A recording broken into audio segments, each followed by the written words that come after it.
Welcome on in, welcome on in, welcome on in. Oh, let me get this together. Oh, I don't like how this looks. Let me get it together. Y'all, welcome on in. We are here. We are here for Married at First Sight Seattle season 20. Okay, we are here to talk about this week's episodes 7, 8, and 9. It's all performative. It's all performative.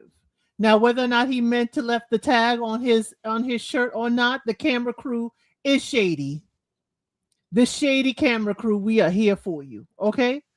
And we are here for the editing staff who kept that in. So let's see who's here. Hey, just Rhonda, reminding everyone to hit that like, okay? Hit that like button one good time. Hey, Sam. Hey Felicia. Hey Felicia. Every time I say your name, I think you know what movie I'm thinking about. Friday. Hey Rosho, good to see you. Good to have you here. Hey to go to Africa. Hey Christine. Oh, we gonna light it up today, Christine. Hey Absence. Hey Cheryl. Hey Ari. Well, Ari's on the screen with me as well, so saying hey to her is oxymoron. Hey Naomi NYC, and if I forgot your name, or I didn't see it, blame it into Married at First Sight UK and Channel 4, which carries it. Okay? Channel 4 is under heavy investigation. And Paul is one of the experts from UK. They were trying this, cross the pond thing. And the only bail I will give them is that this season was probably filmed and ready before the whole scandal came out and the whole documentary came out. That's the only grace I will give them. But until the investigation is over, okay, until everything is, I wouldn't say settled, but everything is out in the open, I'm sorry, I'm going to stay on Paul's neck as he is affiliated and one of the experts of that season. Okay, relationship expert.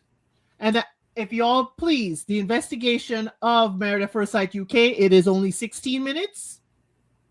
I have links to the articles that I refer to, and it is harrowing. So much so that the Channel 4 has removed every single episode of every season from all streaming platforms, so y'all know it's bad. If they remove their top show, you know it's bad. Real bad. So definitely I touch upon it, but there are some aspects that I just won't, and there is a trigger warning for that.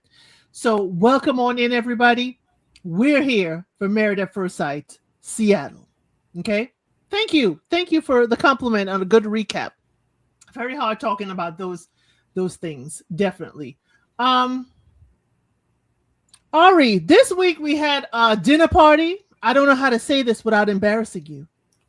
Then we have our first group session. I'm not sure if this group is ready for a group session. And clearly they're not. What did you think? Because you two watch the international versions, do you? No, I know they brought in aspects from the other ones this time, but I tried to watch the UK version like the very first season, and like I think I tried because I think there's a New Zealand one too, and I think I tried watching that one. I really didn't get that far. Okay. So, but I do know of. They do a lot. Like they show from Monday to Wednesday. They do a lot of episodes per week in Australia and UK when they had them. They're like 40 something episodes. So it's we there for the long haul. But we are very thankful to see the dinner parties and the group sessions. The only difference is that in the UK and Australia versions, because they're not real marriages, they can say one person can say leave, or they both can say leave. But if just one says stay, they have to stay for one more week and see how things pan out. Speaking of that, I did hear. I don't remember if you told me this first, but I have seen it online after the fact that these aren't technically real marriages either. But the one now that you bring up the fact that the other versions they can, or at least Australia, they have to decide whether they want to stay another week or not. They don't do that here. Everyone's sticking together. They're not asking them to decide if they want to stick Well, they another did week ask out. them that. They did ask if decision day was today, what would be your decision? That's when they said undecided or yes. I think that's their version of it. Mm. It's not the same though, because that means they're still sticking with the people that they were paired with, Well, I technically. wonder So because if somebody decides to call it, they probably can in a group session.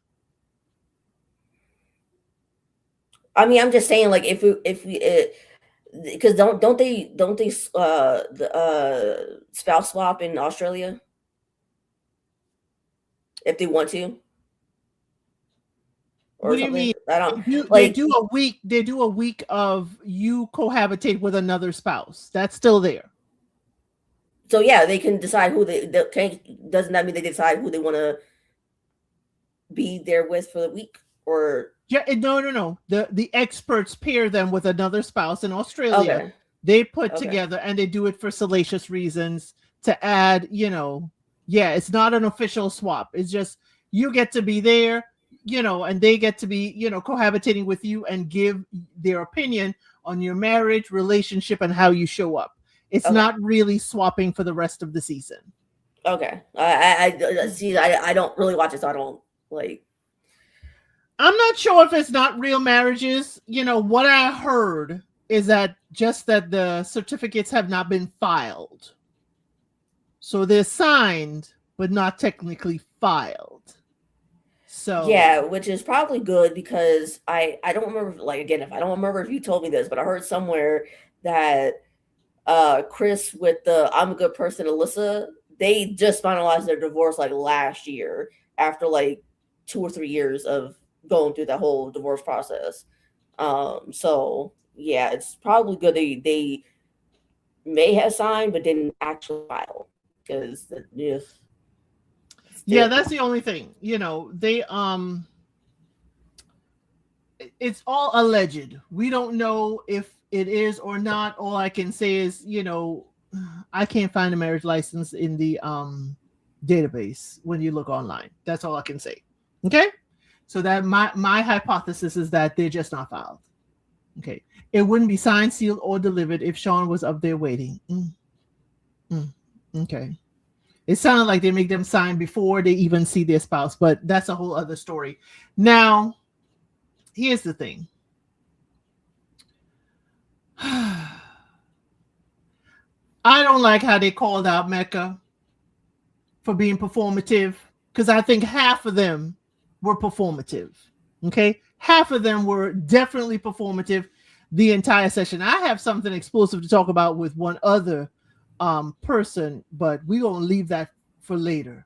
We're going to leave that. Nikki and Sean going to be last like we As did per last usual. time, per Mhm. usual. So, let's start off with a gentle giant. Okay. Let's Yeah, start off with mental Cameron and giant. Michelle. And thank you all for pointing out that I had the wrong age for Michelle. I had her 20 something, Michelle. I'm sorry that I de-aged you. Okay. But Cameron and Michelle. Michelle had a lot to say these 3 episodes. She had a lot to say. She was pointing a whole lot of fingers. And she and Cameron gonna be living separately soon. He is sensitive about that, your woman making more money than you. Or she had to go cuddle up with him, rub his back, rub his head, and tell him, it's okay, sweetie, I don't mind. You're not making more than me. Oh my word, Michelle, you had to do some heavy lifting with your husband this week. And I was looking at Cameron like, you need to go home. Cameron, you need to go home. So, what were your thoughts about Cameron and Michelle this week? Uh, Usually not very much. Like in the last two drops, I still am side eyeing him mainly because of the he hasn't been in a relationship past 6 months. Um, and and he seemed like he was, you know, pretty flighty with whether or not he wanted to stick around because she's like, well, I need to get on the whole having kids thing quickly because she wants kids. But I mean, for the most, he's not the worst husband that we have here, so I'm not gonna, be too hard. I'm gonna keep a good eye on him just because of the whole no serious relationship past 6 months thing. But and he basically has to work his own issues out with the not um making more than his wife thing on his own, because at least he's gainfully employed, unlike Steve Jobless from several seasons ago, and how everyone was getting on Gil for being a dusty and all that stuff even before Steve Jobless. And Gil had a So, job, but okay. Mm-hmm. but I'm just saying they were calling him a dusty because of that. I'm just pointing out because I know someone's going to bring that up. But so at least Cameron is gainfully employed. And I've actually seen people compare him to Matt Gwynn from Charlotte season, because he's tall just like Matt is, and Matt wasn't gainfully employed either. So I mean, he has a leg up on Cameron has a leg up on Matt, by the way. So I'm just saying, but I'm concerned because, as you said, they're not that diabolical, but I'm wondering if Cameron will self-sabotage. Oh, I think he has been doing that from the beginning. It's very subtle compared to everyone else, I think. It's not as loud. So I think he's been subtly doing that. But I mean, I think he's cooled off a bit, maybe, kind of, except the whole I don't make more than my wife thing. I think that's a pretty big thing that's making him self-sabotage. But touching on Michelle, though, with her and texting that guy like 20, 25 times in a row, and she didn't get a response back. Ma'am, why were you laughing at that? Because she giggled when she said that. It's like, you think that's cute? At your age of 34, 35 years old, you think that's really cute? Because that's not. Girl. Now let's ask that. How many times have you texted when you did not receive a response? I know it ain't 20.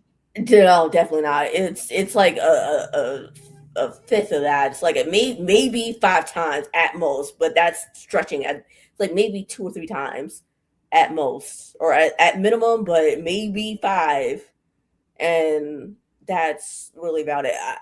I did not text the guy 25 times and then giggle, especially didn't giggle after the fact, like it was cute.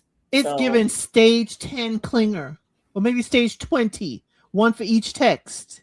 Girl, are you sure that's the right amount? Because it's given stage 100 to me. Now, ladies, y'all could say in the comment section too. How many times have you texted someone and you not received a response before you didn't? I'm a baseball. I was a baseball fan. 3 strikes and you're out. 3 strikes and you out. I ain't doing more than 3. You better than me, because sometimes I'm like 1 strike and you're out. So, and then when you text back, if it's an hour later, I may not answer. I'm petty like that. Okay, I'm petty like that. I'm real petty like that. Trey, give me a thumbs up when you're ready. Oh, jeez, he was ready to. I got to. He gave me the thumbs up right away. I was like, oh, okay. You said I'm ready to wait, Peach. I'm ready to wait. My apologies, ladies. We're only on the first couple, Trey. So that's and we just started talking about them. So I think I'm pretty much. Well, let me see. What else do I think about them? Yeah, I don't know if I have. I don't know if I have too much more to say outside of what I just said. So I'll be right back. I'll let Trey go. And I'm still listening though. So I'll be right back. Okay. The Trey is Michelle, the ultimate pick-me, and welcome on EB. Welcome in EB. I asked the ladies to tell me if they have sent 20 texts without a response to a man before, and many are about 2 or 3. I'm a 3 girl, and baseball, 3 strikes, you're out. But have you received 20 texts? Trey, how often has a woman texted you and you did not answer? Why are you starting with this loaded questions? I'm just getting here.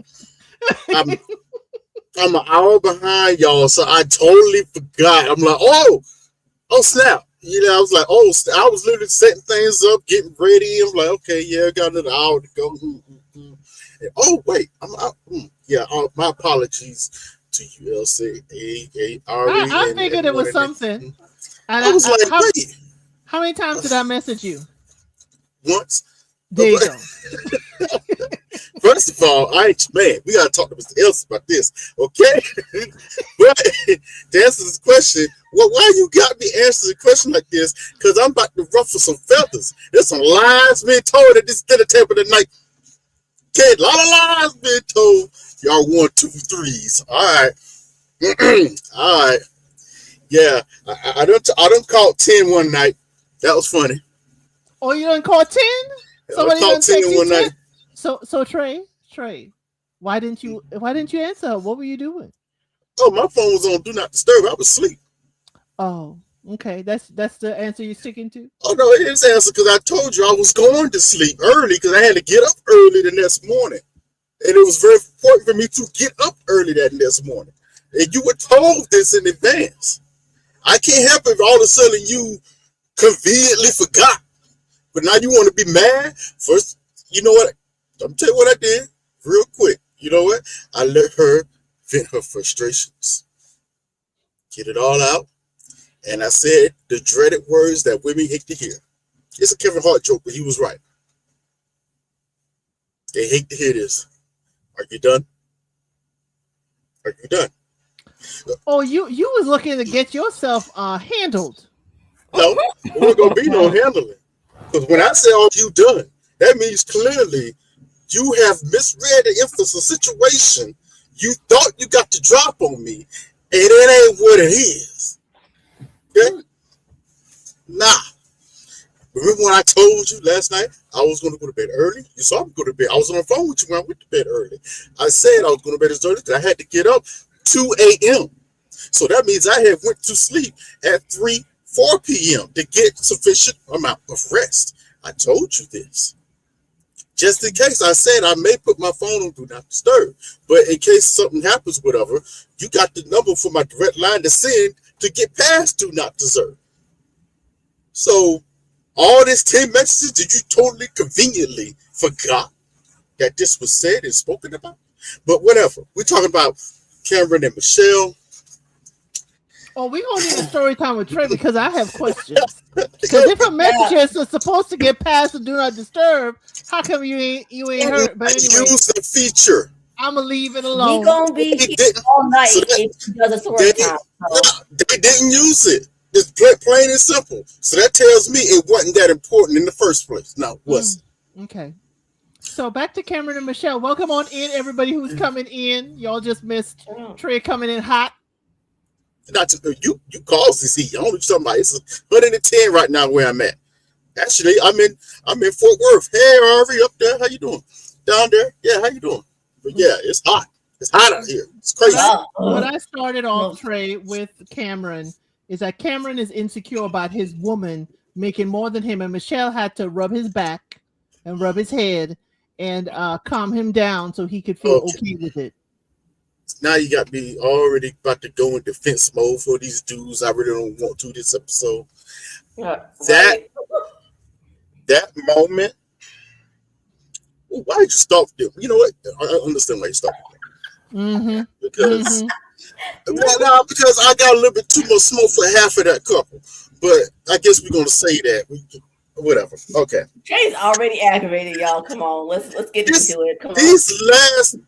That last episode aggravated me personally, and I feel like it aggravated another person over here too. But she holding it in right now. I can see it on her face. You heard my recap. I came out with the profanity. You heard my recap. But you had more. I know you did. You had a lot more in the moment. You had a lot more. I'm letting you all get it out. Oh, right. Okay. Yeah, but. This was interesting. I do not think in this instance, this was a case of insecurities about her making more money. he took a direct, realistic look at their particular situation and saw how this could potentially go. Because this ain't no food here. Okay, you can tell he ain't fool. He done played around a little bit, and I can tell that too. But he's not a fool. He asked this also. I could tell how he's actually starting to like this boring chick, but we'll get to the boring part later. He's starting to really like this chick. That's the only reason why he would ask a question like that in the first place, to gauge where they are and how this future is going to look. Okay, and also it told him a few things about Michelle. She's a professional capper. Okay, tell it. Professional capper. Because her real response, her real answer, was the answer she gave to him when he first asked the question. Mm-hmm. When he diverged, okay, I'm not quite at there yet. I do all right. He ain't broke. He ain't close. He ain't not even close to being broke. But when he asked, okay, well, what's your budget line for a guy to make money? I'm not saying this is a bit crazy, but it's kind of interesting how she went here with it. 150. I said, "Ooh, Jesus Christ, girl, okay." But I understand, especially if she's in that range herself. I understand you wanting that. Remember, this is a want, so keep that in mind. The reality is, you finding a man at that same level as you that's going to want you back, that's where the difficulties might come into. It's just being truthful about this.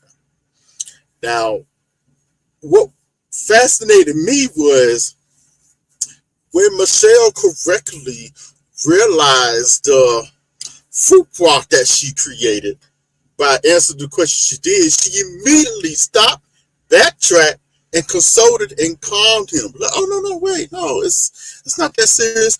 Maybe I looked at by myself. I used to want that, but then I realized how, toxic that could have been, and that's something I had to change. I was like, when did you do that? In like the last 2 seconds? What's going on? Now, I may be giving her a little heat for that, but only but so much. It's on low heat for now, because at least in her estimation, not saying she's right to do this or not, she at least realized, okay, wait a minute. I got paired with this guy. This is not a guy you actually chose. But that choice word is going to come back up. Choosing the person. That was actually a little bit of cooking there. I get why that was said that way. It actually makes sense. You gotta make the choice to choose this person. They paired y'all together for some particular reason. I think she's beginning to see some of those reasons they got paired. And he checks off a lot of those boxes that she wants, right? Mm-hmm. It's just like the financial box ain't quite there. He ain't broke. I guarantee you, him being the coach, whatever, he's probably around 80, 90,000 himself. Maybe close. Not even there? Not even close? Not even there. What are we talking? For a junior college. Oh, not junior college. That's right. Junior college. Okay. It is between 50 and 70 a year. Now this is right. I'm putting him on the high end of 50 because some of them, if this is your first coaching gig, is only 25. But I don't think he's there. I think he's a little higher than that because this 50 to 70. The way this was explained, how they decided to explain his job, whatever, it felt a little, I know the right people to get me in the door type of thing. He knows some people that know. But what door? Because the other thing, I need to know his housing situation because they also live on campus. Oh, he's taking advantage of the free room and board. Hey, why not? Okay. It's not why not. I just need us to see the totality. If he's doing the room and board at the college, that means he's saving money on rent. Is he saving that money, and is that money growing somewhere? See, we need to see his whole financial perspective. But don't forget, this is the main crux of their relationship. Remember what he particularly said. This is why I say there's something extra going on with him. He knows some people, this and that, and third. He's already shopping around, or he knows that he's probably going to be moving to another location fairly soon in the future. So he has something going forward. It's starting off at his junior college. I have a feeling it's about to move up into maybe a D2 league, D4, whatever, pretty soon. That's what it's feeling like, the way it's going, how he's talking about it. He knows something. He knows somebody. Wheels are getting squeezed. He just got to get his foot in the door. Then it's about who you know out here most time. All I know is he cannot take over her frozen eggs payments. He cannot. Heck, nah. He cannot. Heck, nah. Yeah, the hesitation, I think Samantha, right, it's around the 70 mark. I'm putting him around 80, to be God's honest truth. Especially for given the type of college, junior college he is at. That's one of those elite junior colleges, probably essential, but that's a whole nother conversation. Right. He definitely is not on the lower end, but he is not the 6-figure dude that she's looking for. But there is a lot of benefit because, again, while I say the housing, I'm not saying he's a bum. I'm just saying in any coaching aspect, housing is part of the whole package. Yes. For any coach, housing or housing stipend. That's why I said I want to know what his living situation is. It a stipend? He living off campus, or is he living on campus? There's certain things for her life that she needs to kind of like be aware of. Okay. And EB, you almost sent me off camera with this. Michelle gonna wake up in Portland 2 years from now with a 6-foot toddler hating her life. Why did you have to say a 6-foot toddler? That's kind of crazy to say. Especially when he's been the guy that hasn't acted the least like a toddler once, shape, or sense, compared to some of the other men. No, I wasn't thinking him. I was thinking she would give birth, and the toddler. That's why I went over to the third. I was like, not the grown toddler, like not what? him being a grown toddler.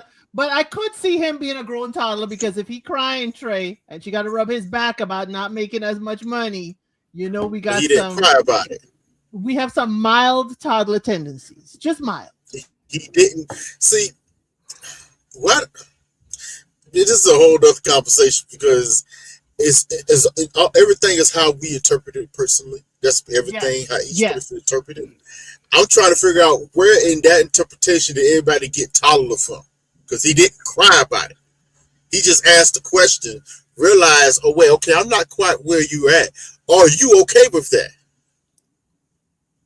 Yeah, that was the question about it. Yeah, are you okay with that? It's still diabolical, though. Still diabolical to say she's going to have a large toddler. Yeah, that was kind of crazy. She probably will, but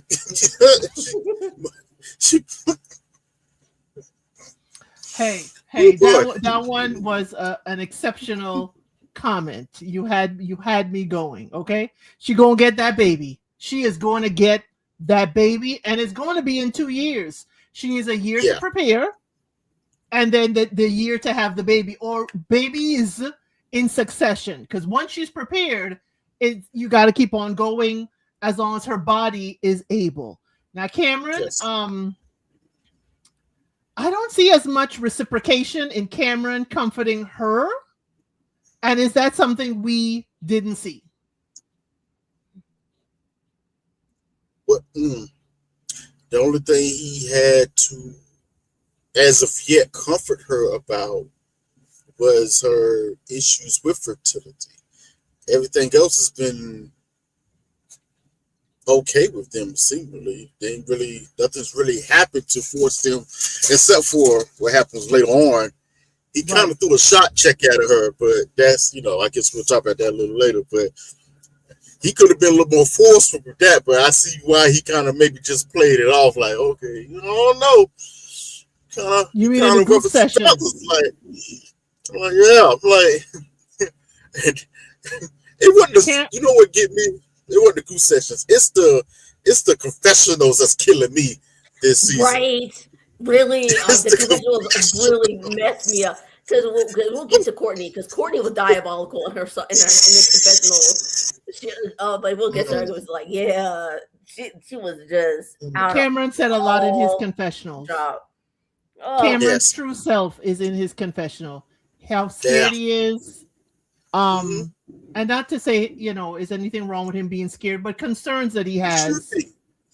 And, he gives a very good, honey, we're going to talk about this when we get home look. Yes. Yes. Because the real Michelle came out, and I think he may have some questions. Oh, yes. We met the real Michelle these last few episodes. It's the real one. I have a statement for it, but we'll get to that because, I might ruffle some feathers. And they did admit that they have been intimate, and I think even in that intimate, it has not changed their attitudes towards each other. I guess their eyes are more open, but they're still very comfortable with each other. No one had to run outside on the couch, though it may have happened on the couch because that's where Cameron been the whole time. But they definitely, and I wonder, when they said that, I wondered if that's why we saw the true Michelle come out, because it's now I got him. Yeah, is it me or is she leaving him no space to think? None. Like him going out on that couch, it seems like he's trying to put himself in a situation. Okay, let me get away from a little bit, create some separation, think about what's going on around me. Then she immediately comes in to sideswipe it, fix it before he can go off on his own thoughts. It seems like she's always swooping into, oh, no, think about it this way, baby. I'm like, okay, this is giving a little manipulative. Maybe not bad manipulation, but manipulation still. Well, she's interviewing for being his wife while being his wife. It's like, I can take care of all of this. You don't have to think. You go and you coach and you handle your job, and I've got it. I've got the rest. She's a great interviewer. I'll give her that. That man said he would choose her today. Crazy, right? I think he lied about that, if I'm being quite honest. I don't think he did. Today. There's a reason why he said I would choose her today. We'll see what tomorrow brings. We'll see what tomorrow brings. But today, yeah. Why not? So we have talked about Michelle and Cameron. Trey, since you're coming in hot, where you want to go to? Because everybody else we got fired for. Are we going through the whole arc of it, or just like that first episode? No, the whole arc. Oh well, if we're going the whole arc, we got to stay on Michelle and Cameron for a second, because wait a minute, the way she was acting in that daggone group session? Oh, I know your friends, and they're nice. Yeah, Forgive me. We may need to, Miss L said, we may need to invest in some trigger warning flashes in the future. Trigger warning. Why the real Asian wife came out of Michelle for a split second? Okay, now Trey, that ain't a trigger warning. That is a napalm. Hey, listen. Napalm. I've been around some Asian people for a lot of my life. And this is not really nothing bad. It's just that I know how, especially when Asian women get married, except for the Japanese women, this is weird, but most Asian women get married, it seems like a switch is flipped. And the judgmental side of them is full burn. Yes, cut your pearls. It's full burn. I need to go beep, beep, beep, because Trey is backing into this. Yes, napalm, atomic bomb. He is backing into this generalization. And the views and opinions of Trey are the views and opinion of Trey. You're right. And I challenge you to go ask any Asian person, they'll probably agree to it. They will probably agree to it. I understand what you're saying. Many would give me the same behavior pattern of protect my household at all costs. Now that's my problem with it. She wasn't protecting her household. She just throwing grenades in other people's households. But that means you're not focused on my house if I'm pointing at your house. So that's how she's protecting her house. I think it was deflection. Yes. So you don't look too harsh because she also holding on to Cameron's hand real hard. Was it a reflection of her own projections? I don't know. But yeah, she was very smug.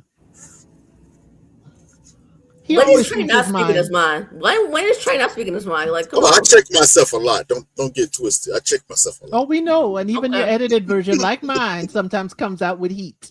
Because I'm like, okay. Is there anything Like, else for these, Trey, other than her behavior and protecting her household? A lot of it has to do with her interactions with other couples. So I guess we have to wait to bring it up couples up. Right. Oh yeah, because she done hurt my boy Mecca, hurt his feelings all the way to his core. So we'll talk about that. Not Trey late and on time. Hey, always don't gas Trey's head up, or Sam, please. His head is already big, so that's the second agreement you have of Trey today, Sam. Just kidding. And that's what you get for a side of Trey. Like, I don't use gas, Ari. I use diesel fuel. Okay, let's keep it right. You gotta be the face. Pick the next couple, Trey. Come on. Next couple. Yeah, Trey, next couple. Oh, well, you kind of gave it. Let's go ahead and do Bella and Mecca. Come on. Belle, Julie, and Mecca. This time Belle, did what I always tell ladies: you better confirm that man got a job, okay? But instead of just confirming he got a job, she decided to go in there and clean the poop. Okay, she elbow to elbow with the man without having the actual ring, and scored herself an interview with Grandma, because Grandma's like, we don't have to pass this business down as the only Black-owned, portal potty cleaning business in the Pacific Northwest. You better tell them, Grandma. You better tell them, the weight of this company. And Bella Julie had her interview in the same vest she wore while cleaning them portal potties. And while y'all had a whole lot to say in my comment section about that, Grandma done smelled worse. And Grandma knows that smell is paying the bills. Okay? So, Belle Julie, girl, I'm going to need you to handle Mecca and that sweater and that scarf. Okay? Part of being a wife, too, is kind of editing your husband's fashions, too. In some sense, I'm going to need you to kind of help him out with that. Okay? That this is the only outfit that I didn't like. She likes his fashion. She likes fashion. It kind of fits her fashion sense. So what's the problem? It's a low tank with the scarf and the taco meat showing. It's projection. I don't like that. Okay. Elson wants to take a race to the taco meat. You're like across, something. Please. It looked like if it was her tank, because it was a real low cleavage tank. It just didn't look. It didn't look right. It didn't look right. It didn't look right. You had to do that. You had to do that, L, that looked like her tank. Don't you had to do that. You had to do that. Okay, I could have said it looked like her scarf. Oh, you didn't have to do that. That's messed up. I get you though. Right. I don't know how Belle Jolie ended up cleaning that porta potty. She didn't have to. Because she asked. She's so far out on that man. She would have done it. She wouldn't have done it even if she didn't ask. So like she would have been like, I'm going with you. I don't care. Like she would have done it anyway. Like as much as she was like, I'm backing off of him when he said I like him more than he likes me. She still would have done it. Like you're right, Ari. But also she said it on her own words. I wanted to come to work and see what he do and experience what he does. Okay, well, come on in. Let's watch what I do. It ain't glorious, but just somebody got to do it, and that's me. Come on. How she do it with no mask? That's what I. That was weird to me. That was weird to me, but because I'd be spilling poop all over the place if I was over in there. I was like, oh no. I wouldn't go there to begin with, but even if I had that job, I would like I can't. I want to throw up in my mouth just thinking about it. Rochelle, would you like? Is that your subtle way of telling me to create a poll? I'll create a poll for everyone, just so y'all know how the poll works. You only put the number. You better put item. No. Okay. So I will put a poll of would you clean the portal potty? Okay. That's not a fair poll. That's not a fair poll. Go ahead, Trey. It's not a fair poll. Talk about this couple because you picked them. Oh, okay. Once again, it is still somewhat, you know what? I can't even say it's unbalanced. It's just where they are. She's still a little more into him. He's growing into her more. She folded, you know, and it had to be, I was about to use a dangerous word. She folded after being, well, at least having some persuasion from Dr. Lisa about the whole situation. But the persuasion had to be on Mecca's side of things, telling him just to go on in there. Now, here's where the crust of this comes from, okay? On one hand, is this a point that he's just not that into her? Or is this still what they're trying to give us, is that he's still carrying so much baggage and issue traumas from feeling abandoned by women, period? And for me, it's a little bit of a toss-up. It's a little bit of a toss-up. Now, a part of me wants to lean towards is the baggage situation. Because it does seem like, and Miss Lisa pointed out, he hasn't had many positive reinforcement from women except from his grandmother. Right. And that could be seen as transactional because you're also an employee. It could be, but I don't want to look at it that way because I think the way it's looking like he's had his grandmother in his corner since he was a child, so she's been the constant. It has now morphed into, okay, we're part of this business, this, that, and third. You're the only grandchild here. You know, if you want to take over the business, it's up to you. So he's also wrestling with that idea as well. Like, he's looking at this, okay, honestly, he's looking at this correctly. I could take over this business, but this is still a big responsibility. It's still a big responsibility. Am I ready for that? Am I ready for this? Meanwhile, he's still learning. She's still grooming him, this, and that, and third.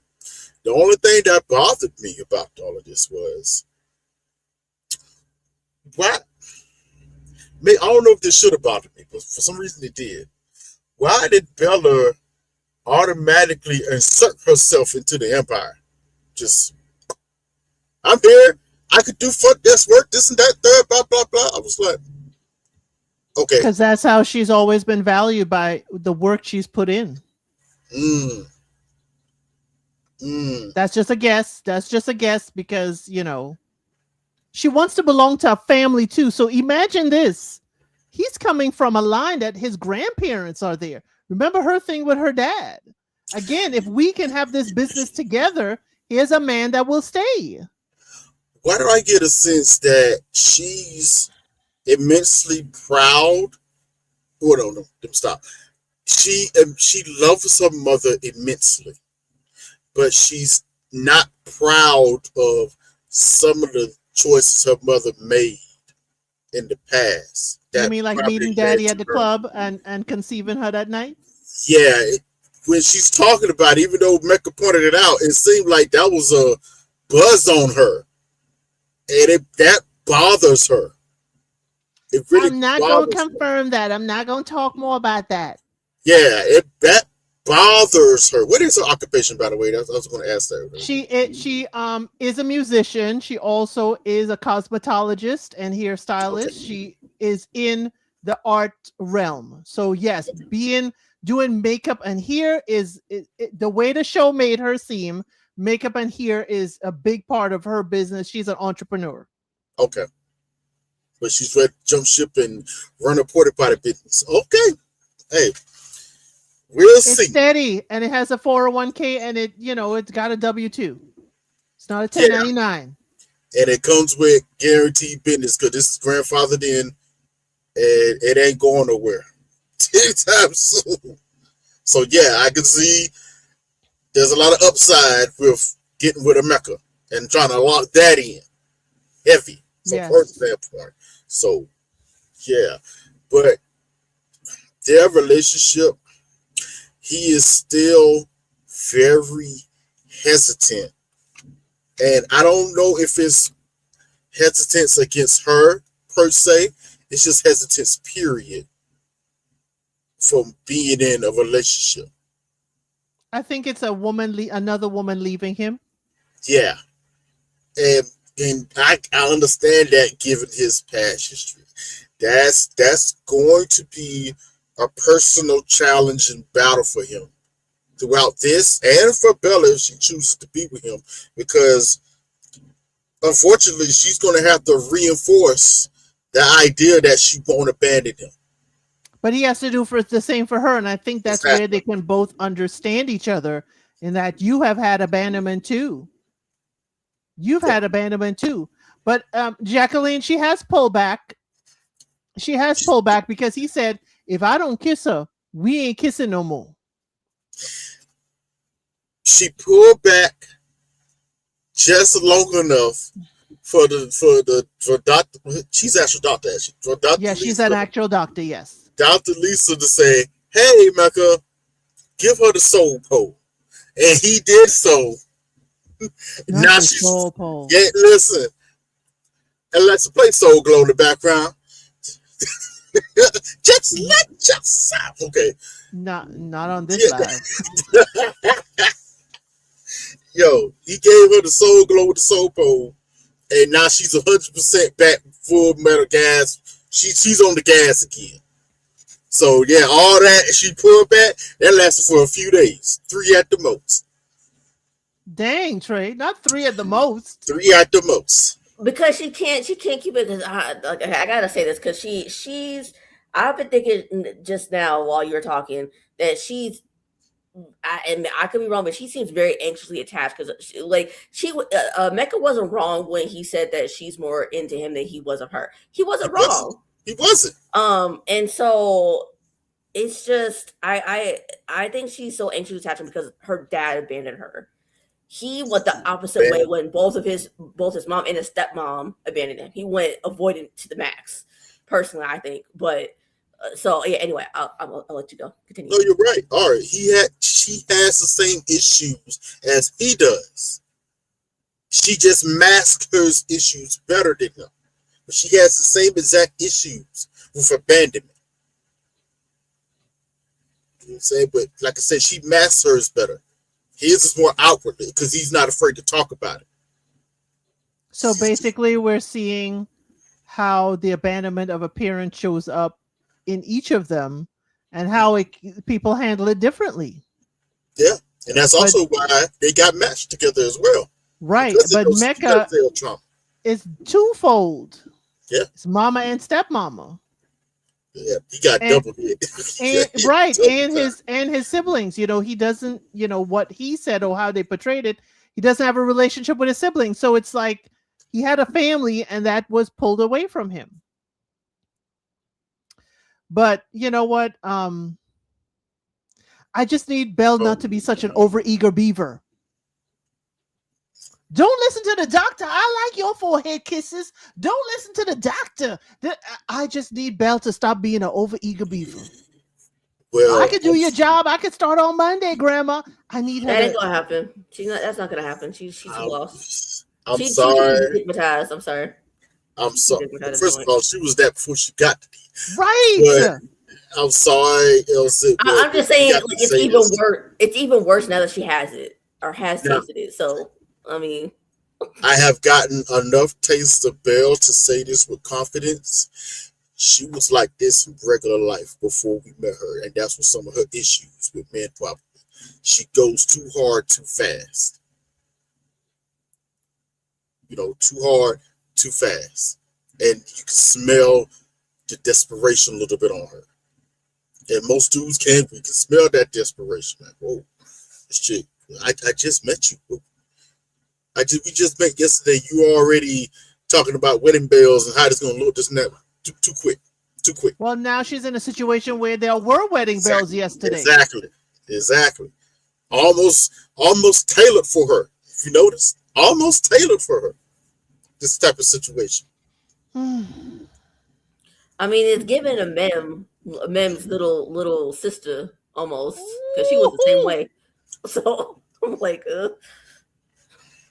Go ahead, Ari. Oh, you done riled up now. She gonna be in the chat. Come on now.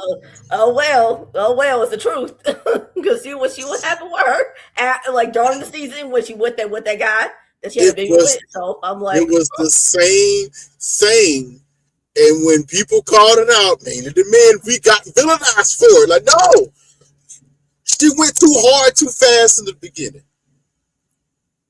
You know, and we ain't gonna. And KT was a whole problem by himself. Right. We ain't got to relitigate that because he was a whole problem by himself. But I said it back then in that first episode. She's going too hard, too fast. I saw it. Grabbed the man's face. She grabbed the man's face and pulled it in for a kiss. Right. That would have turned me off. I saw it when she started singing "I'm going to be my husband" before the ceremony. I clocked it. I was like, Not too much of my husband. Not too much of my husband. That's Belle's line. Yeah, that's her line. So I'm just like, Ari. okay. She did appreciate that. You know that Belle came to his rescue because, yeah, Michelle was doing too much. Like that whole, okay. First things first, you gotta talk about that dinner because this was set up to the group. What happened to the group session? When I see the wagon that she be packing. Oh my God. Okay, hold up. I got the way I wanted to like get violent. Man, because I was like, okay, because like Trey said when he started talking, like I personally think his issue is that the main problem he has is the abandonment issue, but the second part, the thing that fuels it is because of his daddy and his daddy's shenanigans. And it came out full force at that dinner when he said, I like that wagon on her. I was like, now, Logic, are you in the room with us? Because what in the world? I was like, ugh. I was like, I was so I was surprised, but I guess I wasn't really that surprised either because it's like it tracks given his daddy. So okay, there's always going to be a notion of this is going to be the word of the episode, performative. There's anything that you do as a person, whether you're quiet or you are loud, it is somewhat of a performance that you are putting forth out into the public. How you present yourself. Period. So on some shape or form, we are all performative in some way, shape. We all are. It's just what does that performance look like, and in what setting? Now, Mecca, you can, and Belle too, to a certain extent, they like to be the life of the party. They like to stand out, be life party. Hey, woohoo, get it, pop it, jumping. So we saw this beforehand, before we even met Belle. We just met the guys. He knows how to talk up and woo, and then pull it back. Goes back and forth. So I couldn't say that it was all the way performative, but he's been showing that since we first met him. He has that in his DNA because we met his father. It's just times he knows when to pull it back. Well, Trey, he pulled it all the way back when Michelle checked him and said he was performative. It was a bad check. That was a bad check. Oh, crossed his arms and laid back, and he got quiet. Yeah, Mecca's not stupid. He knows he cannot get into some argument with this other woman on this couch on national TV. Yes, I know the cameras are here too. I probably would have done the same thing. Now, in this particular situation, this is interesting that what happened is what I think is supposed to happen. Okay?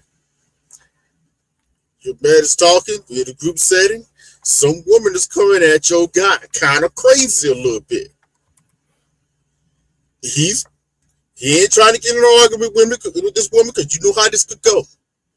Now, you and his partner or his wife, girlfriend, yeah. What you about to do? Are you just going to allow this other woman to come at your man crazy outside of her neck?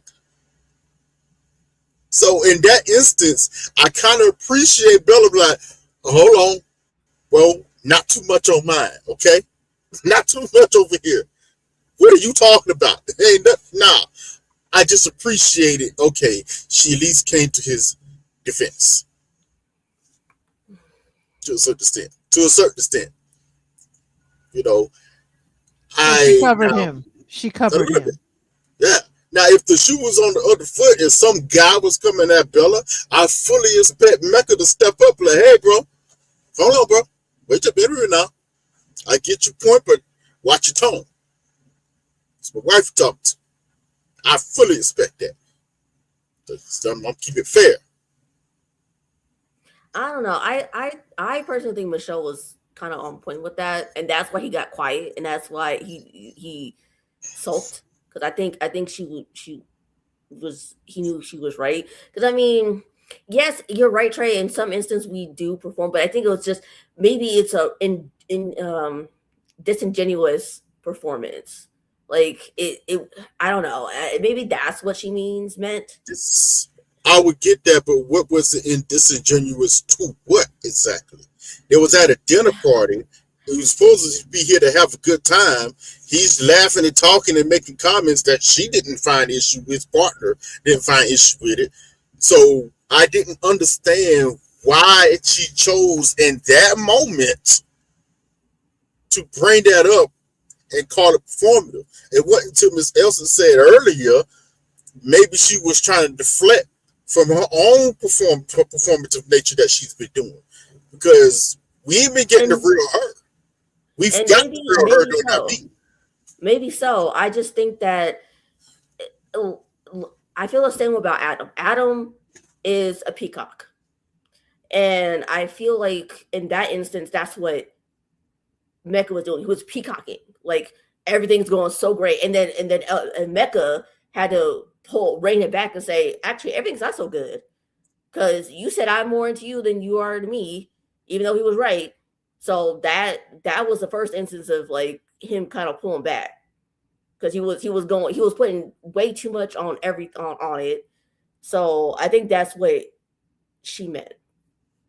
Maybe he was telling her that to get her to check herself. Because he noticed that she was maybe pushing a little too much. Like, baby, it's only been a week. Like, relax. Walk through this together. You know, and maybe that's the only way to get her to be like, hey, you know, we may not be, we're headed in the same direction. We just not maybe on the same level yet. So I need to find out where you are, because it looks like you're real ready to say yes on decision day right here and right now. I'm still going through the process with you. You know, just an observation of that. She could be protecting him, or she could be stepping up and doing what she did to Grandma. I'm going to show you how good of a wife I am by covering you.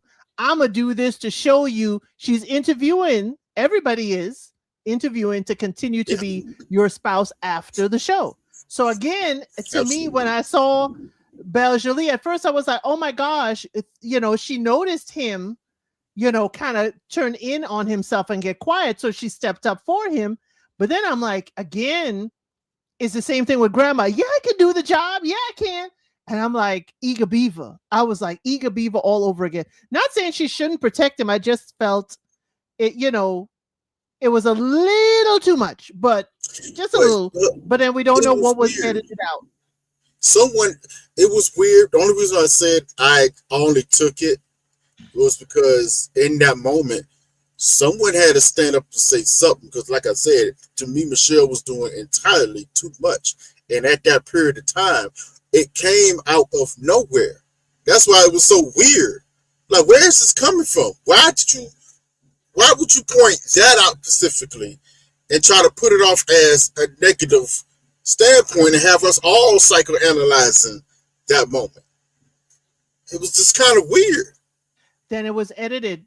For me, it's the editing of the moment, because it's like, when did Michelle kind of step up and take the reins of we're the best couple, we're the most stable couple, so I'm gonna start pointing fingers at the rest of y'all.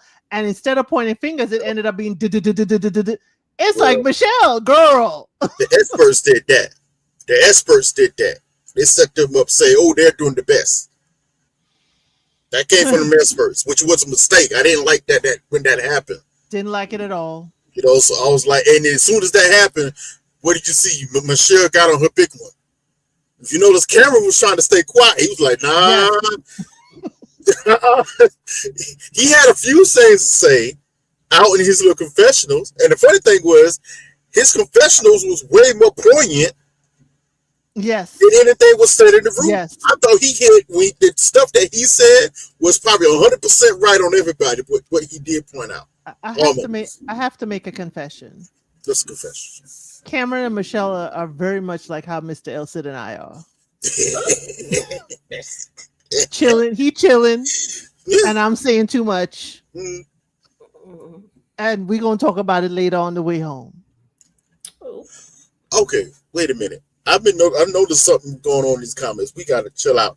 When has Mecca ever treated Bella as disposable? That's going way too far. Whoa. I think I'm going to speak for y'all, because y'all are in my comment section. It's not disposable as her, but her emotions or her liking him. He's not reciprocating. See? Because now I'm thinking, did he really mean to sleep with her? Did it happen organically, or is it she likes me enough? No, it didn't happen organically. Even he knows it didn't happen organically. He said in the very beginning he would rather wait till later towards the end for them to get physical.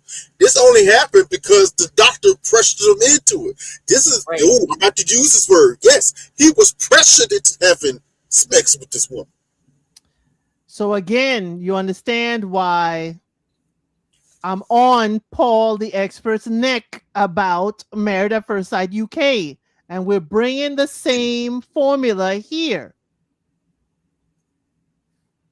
Okay. They didn't even do the homework, Sophie. They didn't even do it. Yeah, they skipped right over it. They skipped the homework. So, they skipped the homework and got to the after credits. Oh, Africa. Oh my God. Anyway, listen. This is why I brought this up a couple of weeks ago.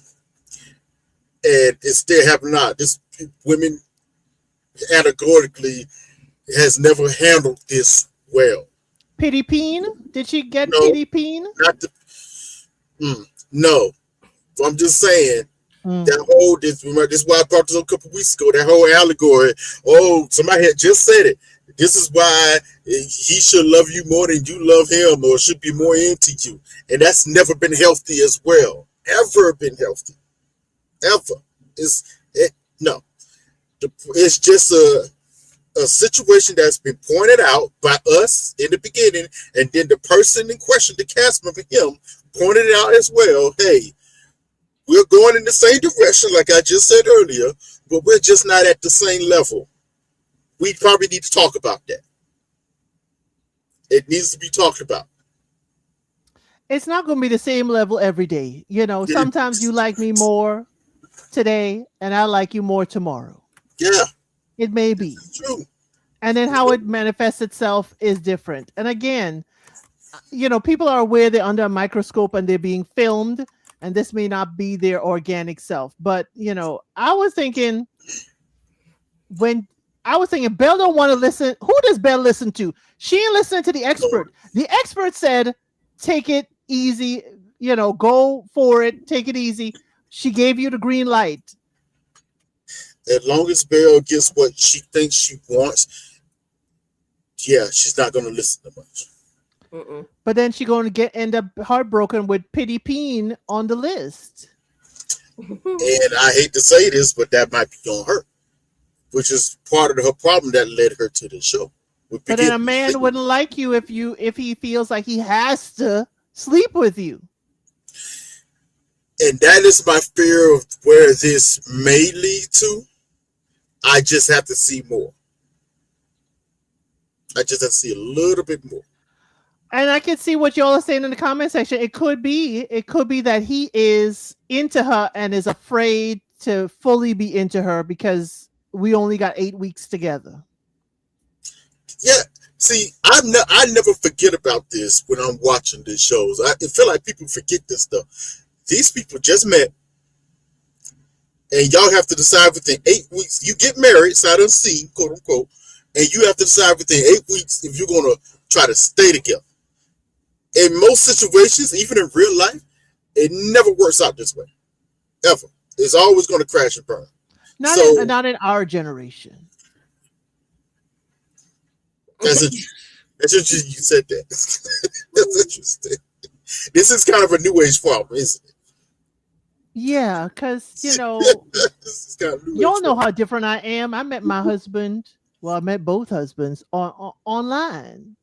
So...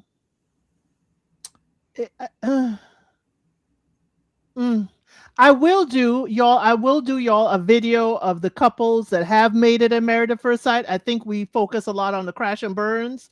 There have been a lot of couples that have made it, have kids, and are flourishing currently. I think I will do a video on that, or a feature on each couple of each season. It's at 40% right now, I think. Yeah, because there's some that I think we forget because they're not on social media a whole lot. Yep. So, just smart. Yeah, it is smart. Fail.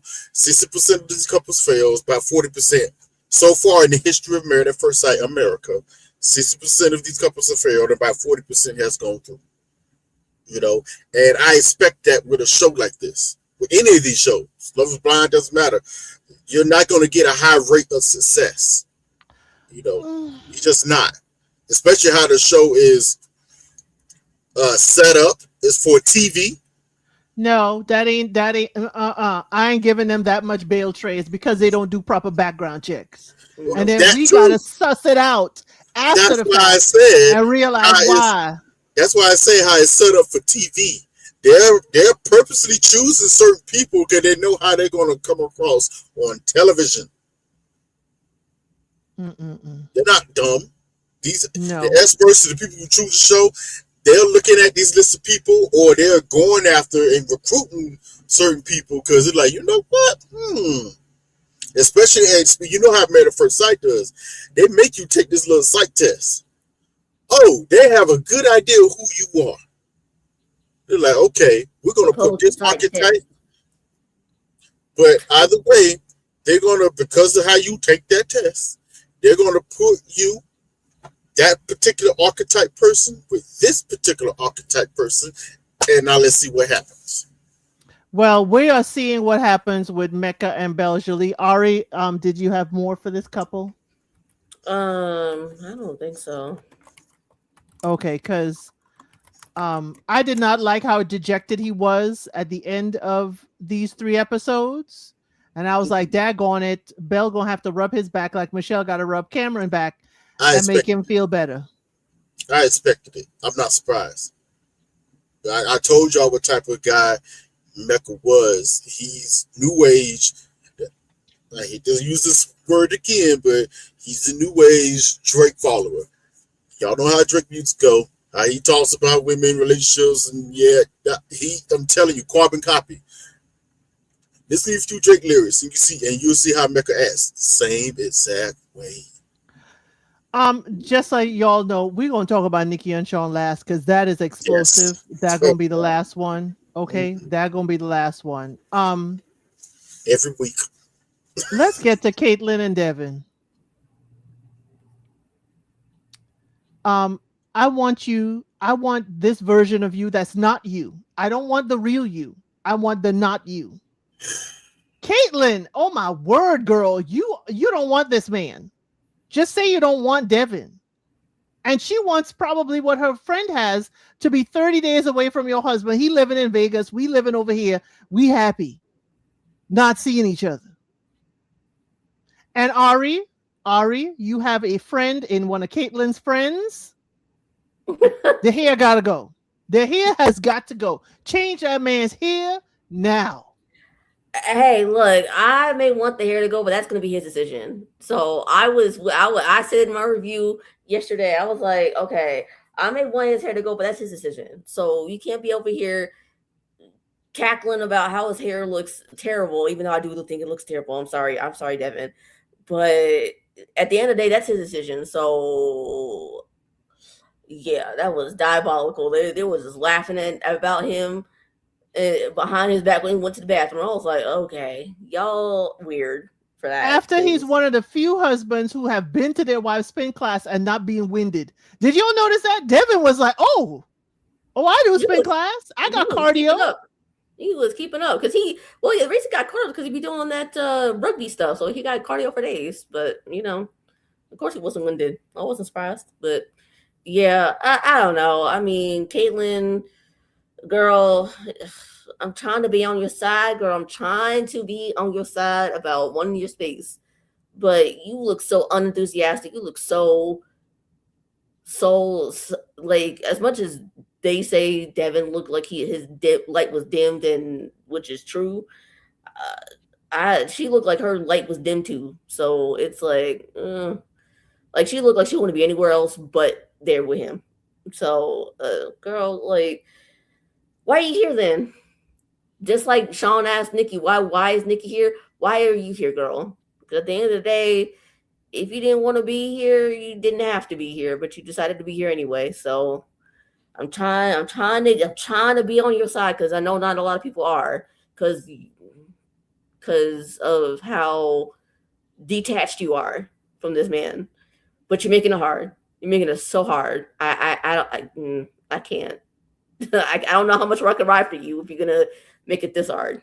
So either tighten up, or which it doesn't sound like she's gonna tighten up by that preview for the next batch of episodes dropping. So either tighten up or go home. So that's all I gotta say. But Caitlyn, how can I say it? Caitlyn don't care what you have to do to put yourself in a pretzel as long as it's the pretzel that she wants. And she's begging the experts, don't tell him to be his boisterous self. I don't like him like that. I have done too much to keep the peace. Basically, I have trained him into how I want him to be. Please don't change my training. I was like, Caitlyn, girl, I need to talk to your exes. My golly. What happened? I've been saying. Go ahead, Trey. No. I remember we did when Easton was here. We said last week that Devin is a little needy, and I still stand by that. He is a tad bit needy. The problem, but I also said the problem is they stuck a needy guy with a brick wall. I said that last week. I said this. She's a brick wall. You're not going to get much from a brick wall except run into it and maybe get hurt. Boom, smack, Looney Tunes.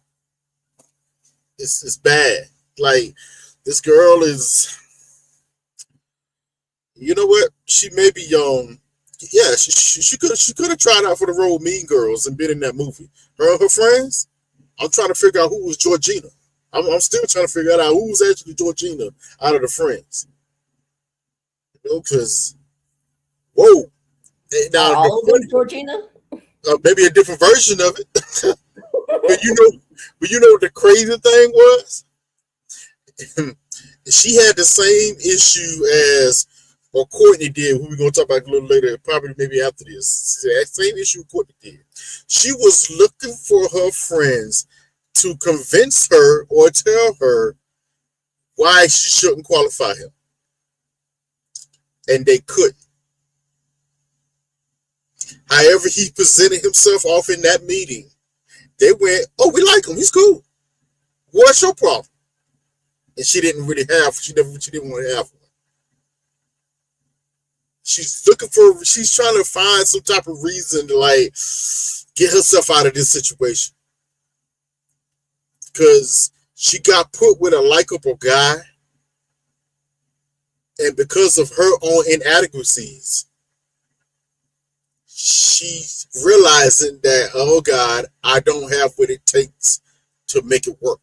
I actually don't have what it takes to make it work in an actual committed relationship where you both have to give into it. You both got to pour into it. She wants to be poured into, but she can't do any pouring into herself. You know, pouring into the other guy. That's why the experts called about. It's like, hey man, what's going on with you? We understand that you're trying to make it work for her, whatever, but what's happened to your life? It has dimmed. That was very choice wording for them to use. And when they used it, I looked directly at Courtney. She kind of went like, oh, you tell she got uncomfortable. If you notice, she started fidgeting a little bit.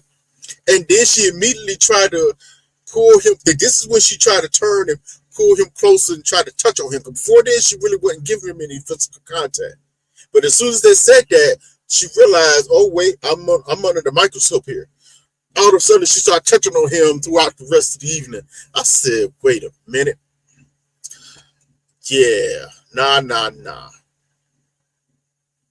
Yeah, I'll just explain why it looked like that. She only did it when she realized she was about to get called out. You know, he's cooked. I think a part of him knows it, but he's hanging on. He's overcooked broccoli. He's overcooked broccoli. That's what he is. Again, he is cooked. He wants to like her. He wants to be what she wants, and she don't like it anyway, other than her way. And the thing is that she's got to compromise. How has she changed for him? She's asking all this change of him. By being there. Okay. By being here. Please, she hasn't changed not one iota of a nothing. Nothing. So, for her, just being there is enough. I guess that's what it's given. But you know, the problem is, I'm gonna be honest with you.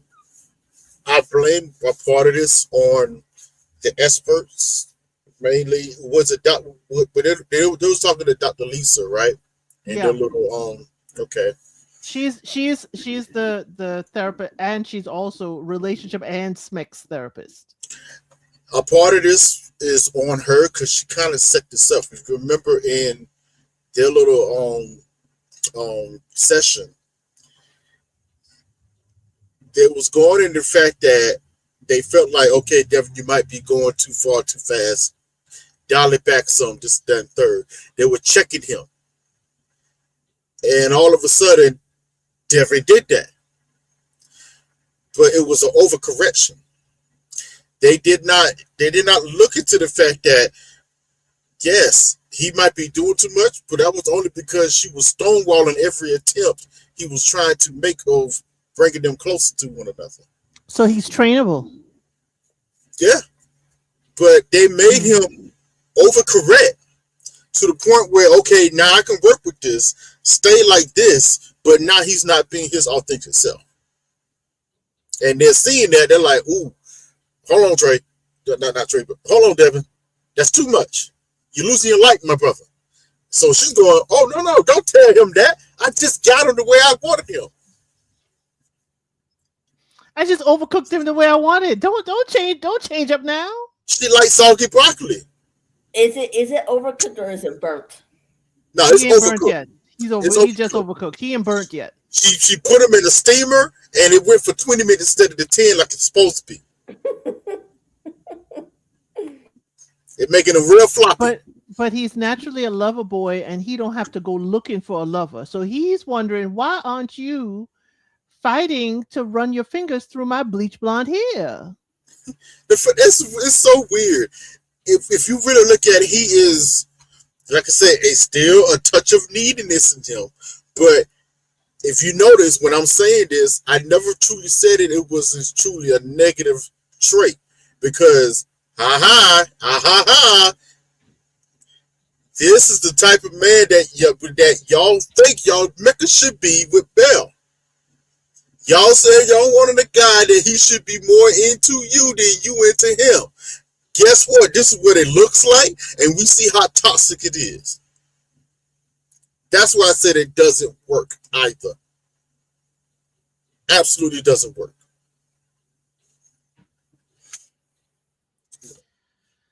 And get Yo, off his frosted tips. Good God. I mean, that's his hairstyle choice. They don't look, to me, it ain't the frosted tips. It's the haircut that looks kind of crazy. If it was a different haircut with frosted tips, we probably wouldn't be having this conversation. But it's the what? haircut itself. Welcome on in, Phil. I talked about you right before this started. Welcome Yo, on in. Big Thank you for this Phil. super chat. He's like, hey, everyone. I got to get caught up on Oh MAFS. my God. I don't like anyone. They are all whack. If you all know Phil love that whack word. I have some strong opinions. We know you have some strong opinions. And, you know, around here, we love to do a little wiggle and jiggle for the money, for the change. And yes, thank you for the support, Phil. Thank you so much.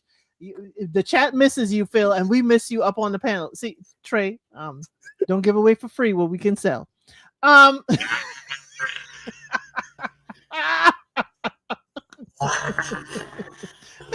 If you know what movie that's from. Oh. Oh, Phil said he ready next week. That's what's up. You always have an open invitation here, Phil. Okay, you ready next week? Next week is going to be the same time, 6 p.m. EST. Don't be in a different time zone like Trey and show up late. I'm gonna still let you in, but I'm gonna talk about you. Okay. Anything else for Caitlin and Devin? Man, free Devin. Just free this man. Somebody, please. He gonna die a very slow death for her. Emotional. Emotional. Okay. No, It's gonna be very slow. Yeah. We gonna need him not to be fully drained, after this experience. Okay. Next up. Why we gotta have the tags on the shirt? What is with the tarp, on the house, the tag on the shirt, and what is with your homeless friend living with us?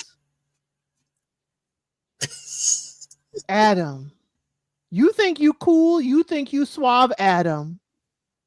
But Adam is doing the deflective routine that Michelle is, and I'm glad the experts called him out. Adam is performative. Y'all saying it on Mecca. Adam is who should have gotten the performative. Yes. That is why he is the thumbnail of this, because, we think you ran through Adam. We do. It was a week before. He knows he is, so he's not hiding that part. He wearing all the male feathers on that hat for male animals that use their feathers for attention, just like he using colors and an open shirt for attention. The rooster, the peacock, he using stuff to get attention and to deflect in the fact that he ain't got no depth. He has not shared any depth. He shared a recital, but no depth. But he don't have much. But he loved to stroke that cat he got. He loved to touch on that cat more than he does his wife. Okay, they're cool and all. They are, knocking boots. But if Adam don't notice that his wife don't want the cat's fur all over her, he's not paying attention. But again, go ahead, Trey, on Adam and Marissa. I see the comments. Y'all want to... I'm not disagreeing. You can call Adam a clown all he wants to, but every clown needs a circus to play in. And there's Marissa. She bought a ticket to the show. No, she is the show. He's just a feature in that. She sold out the entire show. I'm telling you. Okay? They may be more perfectly matched. Because that whole death question applies to her too. Yeah, I mean. And it was so bad. It was so bad that she only started to get serious, which wasn't really serious, until it was put in her mind to do so by Paul, the expert. Before then, she was fine exactly how everything was going and how it went for her. Because the funny thing is, like you said, they haven't really gotten that deep on things. Well, let me stop. I found that whole situation kind of funny, right? Because as soon as it was said, my first thought was, and this is really not in defense of both of them, but it's just an observation. My first thought was, exactly what type of death are you asking them to get to? Because when I replay a lot of their conversations in my head, they have talked about with each other what they're both interested in. They both seem to be cool with that. She has brought up some things about her father to him. She has. I remember it. He's also that's funny. She's also brought up some things about his past relationships and how it's ended up where he is. Now, granted, it was all surface level, but they seem to be okay with that. They both are. So I found it funny when Paul was trying to, it seemed like, now this may be a shot at Paul. It seemed like when he said this is going to get uncomfortable because it's made to get uncomfortable in that little group setting, it rained a little hollow because it seemed like he was just trying to shoot at something that really can't be shot at. So here's the problem. Adam knows he's performative. He knows that about himself. He knows it. Fully aware. And made a conscious decision to live in it. So when Paul was trying to get on him about, bro, you came in with your shirt open. It's too performative. And this, that, third. Adam's like, all right, okay, yeah. That's why I buttoned it up when I came in the room. You know? It didn't bother him. It didn't even register. Funny thing, it never registered to Marissa either. Because she liked the issue. Because he likes to be noticed. Yes. He wants to be noticed. And so does Marissa. But if you notice the outerwear, you don't get any deeper. True. Yes, Marissa likes to be noticed, but she's not front stage. She's not the top bill that Adam wants to be. Marissa is okay being part of the show. Adam needs to be the star. No.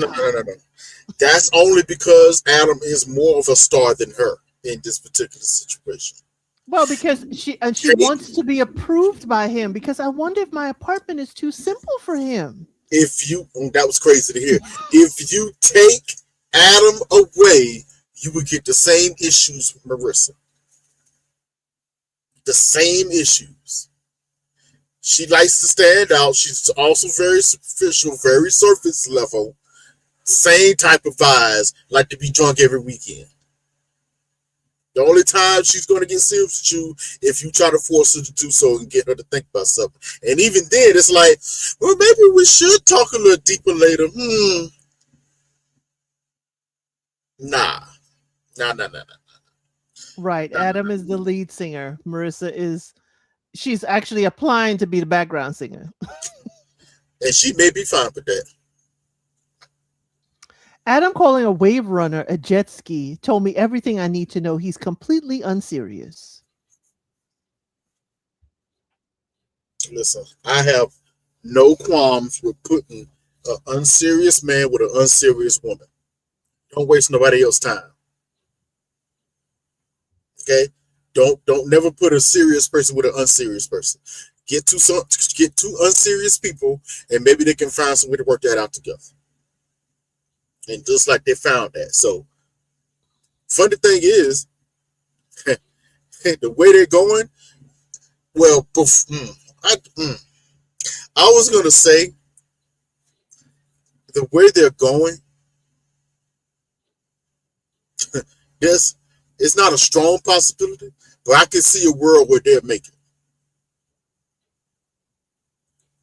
And that's kind of scary to think about. But I kind of see it. But again, it is the show's fault he's here. Y'all knew he was dating some woman 5 times, had her up in his house, just cooked for her last Tuesday. Mm-hmm.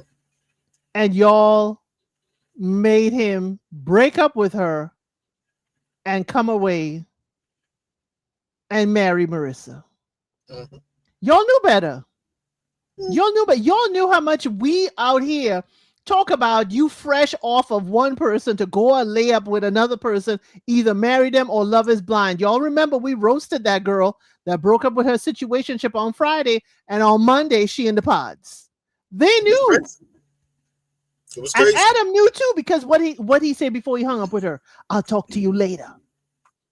I'll talk to you later. Mhm. So Adam knows that door is open. But again, Adam is out here trying to present himself, as the prodigy, the musical prodigy and artiste. Y'all saw the picture that he did of Marissa. Really? He's saying about the clothes is expensive. We saw the thrift store tag. It's on consignment. I mean, come on. Adam is just playing in our face and Marissa's face, and she, as you said, she's going along with it because she knows we're not deep, but she's not trying to get deep with Adam. So it tells me, Marissa, that you already know. I don't think she's a no. Oh, you don't think she's a no? Nope. Oh, okay. Nope. Right. He claimed he's ready for marriage since 18. Performative. Ari, what you got to say about Marissa and Adam? First off, I agree with Trey. She's a yes. He's just going along to get along because he's performative. But anyways, my real smoke is for those raggedy A experts, because they had a lot to say about him when he came to the group dinner in that beach outfit, which they said was the second outfit, but really it was more so the first, but the second one just as much, or almost as much. Almost as much, just because it's like he had the it wasn't buttoned up at all, but it gave beach vibes, as he would call it, not to try to take from him, fortunately, but anyways, but yeah, they're saying that he's looking like he's at a beach party and he's performative, but where the hell have y'all been? Because I clocked him second one of episode 1. So where the hell have y'all been? Are y'all high? Because you have to be if you can't clock him. And even then, you might still clock him anyways, because he's that loud. He's that loud. He's that performative. He's that much of a peacock. I've been calling him a peacock since episode fucking 1. Sorry to curse there for a second, but like I've been calling him that since episode 1. It was a peacock, because that's where he likes to show up and show out. So where have y'all been? Y'all have to be in a coma to not realize that this man is how he is. It's just, maybe it was more subdued, maybe, but maybe, and that's a strong ass maybe. That's a strong maybe, but it was there. It was there. It was serious, definitely noticeable. It's just because you can't even be blind on the hard rugs or nothing to not notice that this guy is a serious peacock. You can't. And really. It started with the whole jet ski versus wave runner. And just so y'all know, for those of us who didn't know, the wave runner is like the SUV, and the jet ski is like your Porsche. Okay, there's a difference between a wave runner and a jet ski. The painting thing, but yeah, which I kind of forgot about until Brosham brought it up. Thank you for bringing me back to that. I love it. Sorry, I love it. that was so diabolical, because because there was somebody that was kind of like talking to online about this, and they were saying, how the painting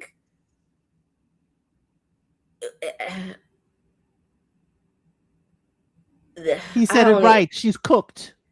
Right. That was so diabolical. It was so wrong. Yo, Like, you really out here just clowning her on national television like this? Like, boy, you are.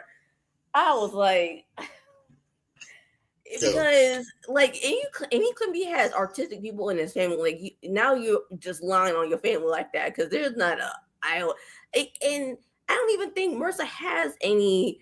Yes, Jacqueline, he hates her. But like, I don't think she even has any artistic abilities. But she got more closer to how he looks in that painting than he did her. I was like, and then what was she concerned about in the painting? The teeth. Right. But it was that. Okay. it was. Ooh. Oh. I'm a dial back. Okay. That is how he sees her, though. That's the sad part. That's how he sees her. That's how I saw her. Okay, listen. The reason why I love the painting so much, first of all, it was a cute date idea, whatever. I've done that before. It's cool. Here's the funny thing.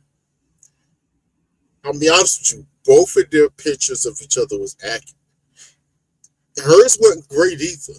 If you look at her picture of him, he had a regular size. She drew his body regular size from the shoulders, whatever. But he had a shrunken head, like nothing was in there.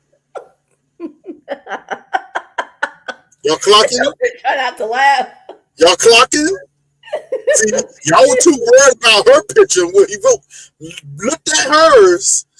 He had a regular all shoulder length. Like, okay, that's right. And I looked at the head. Why was his head so small and shrunken, like he don't have a brain? Because he don't. Thank you. Then, so he's like, oh, wow, okay. Then you look at her picture, and I've seen her make that face. That's why it was so funny to me. I've seen her make that face.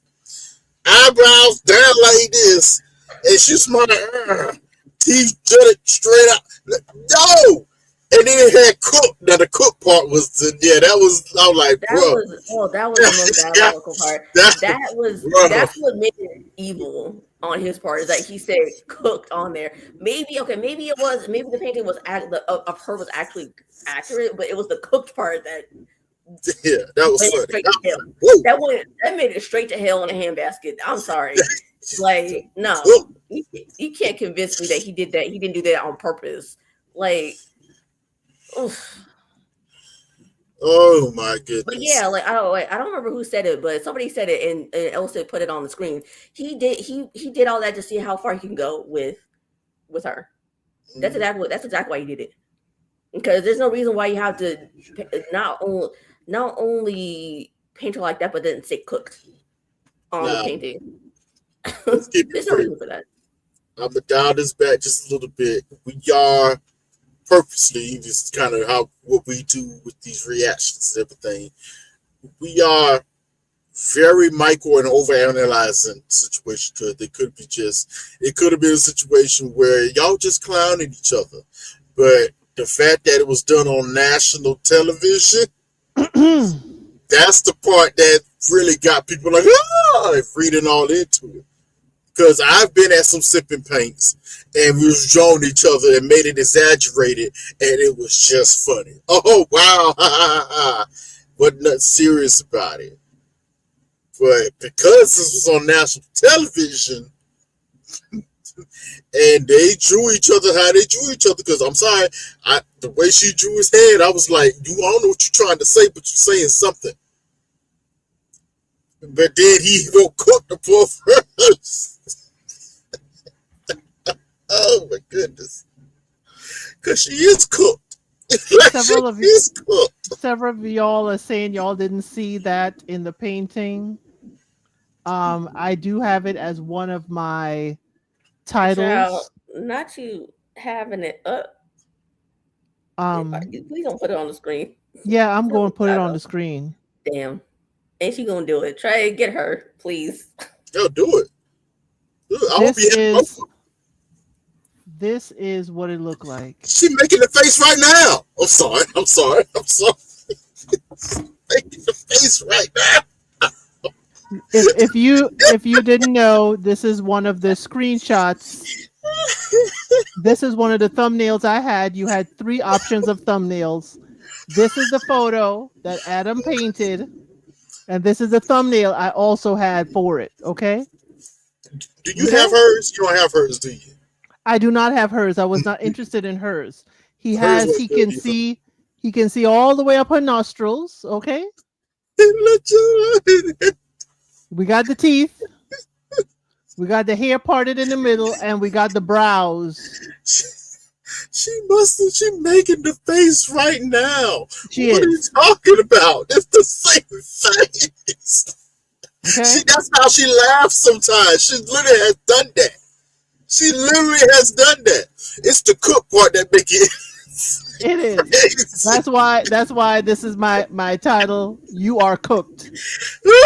Okay. So I'm guessing YouTube did not give many of y'all that thumbnail. But that is the picture, and I had to get it because hers, the words and how it looked, is cooked. I'm sorry, that photo is accurate. It's the cook part that's like, oh wow.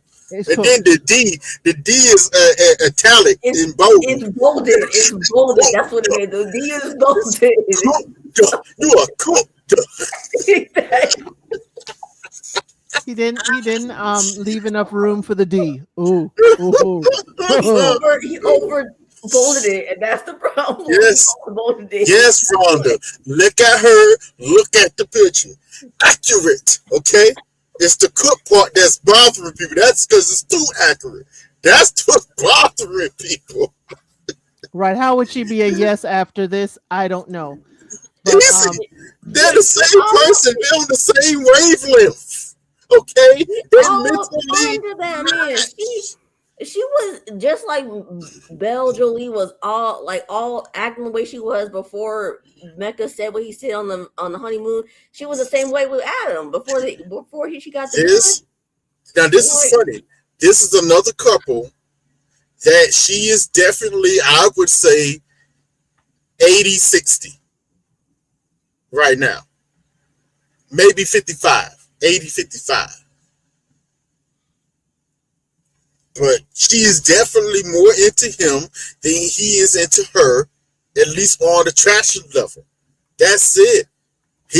Me personally, I think he's still rocking with her. I think he's still going to rock with her. Because they are vibing. He's still going to rock with her. She's still cooked though. They are vibing. He might like him cooked though. Because when they cooked, they don't see his foolishness. Okay. Yeah, why not? It's perfect. Match made in heaven. Anything else for them? Because we've got 3 more couples to go through. Okay. Let's move on from the cooks. Well, this one, she wanted to make sure that we knew that the D was not trash. Oh, boy. I don't believe her. Tori wanted us to realize that she had a moment, and since then they have been intimate, and it has not been any problems at all. She has not had to leave the room because she feels stifled. Now, all he wants is passion. And if the passion is not there, then Felipe is going to feel stale. He's going to feel underwhelmed, and he's going to cheat and leave. So his concern is how he going to behave, like if he's not in control of how he behaves.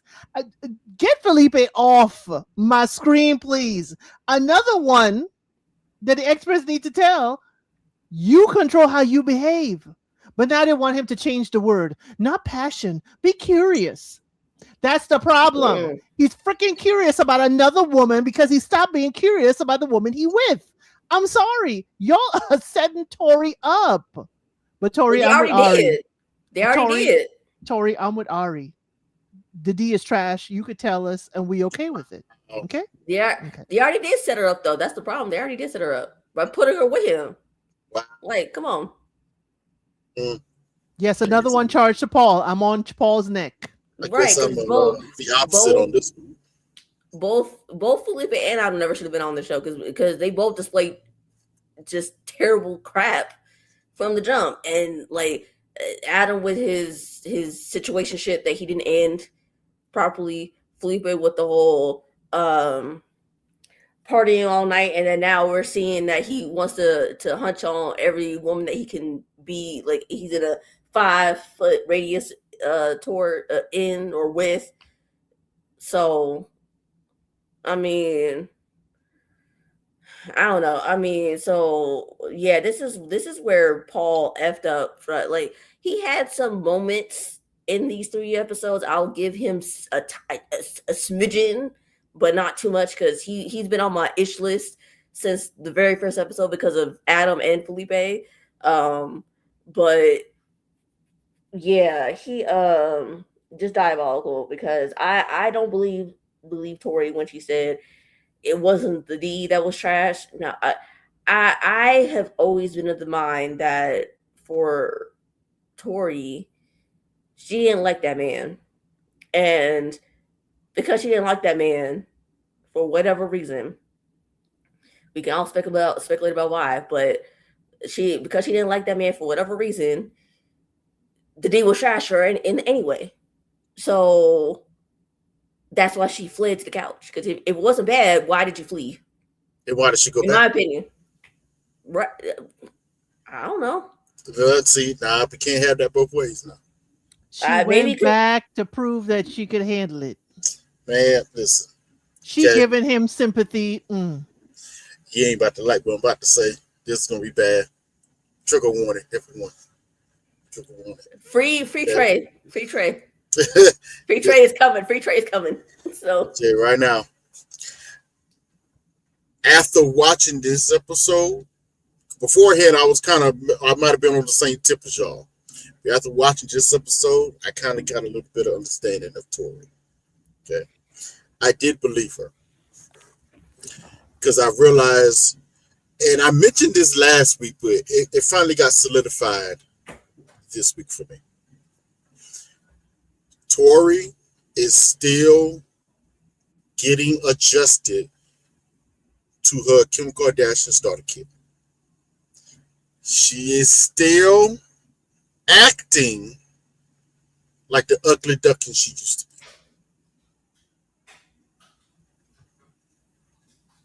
She's still acting like it. There's a part of her that doesn't see herself as that gorgeous woman yet. There's part of her that doesn't see it as of yet. It's there, but she doesn't see it for herself yet. And she's been acting like it.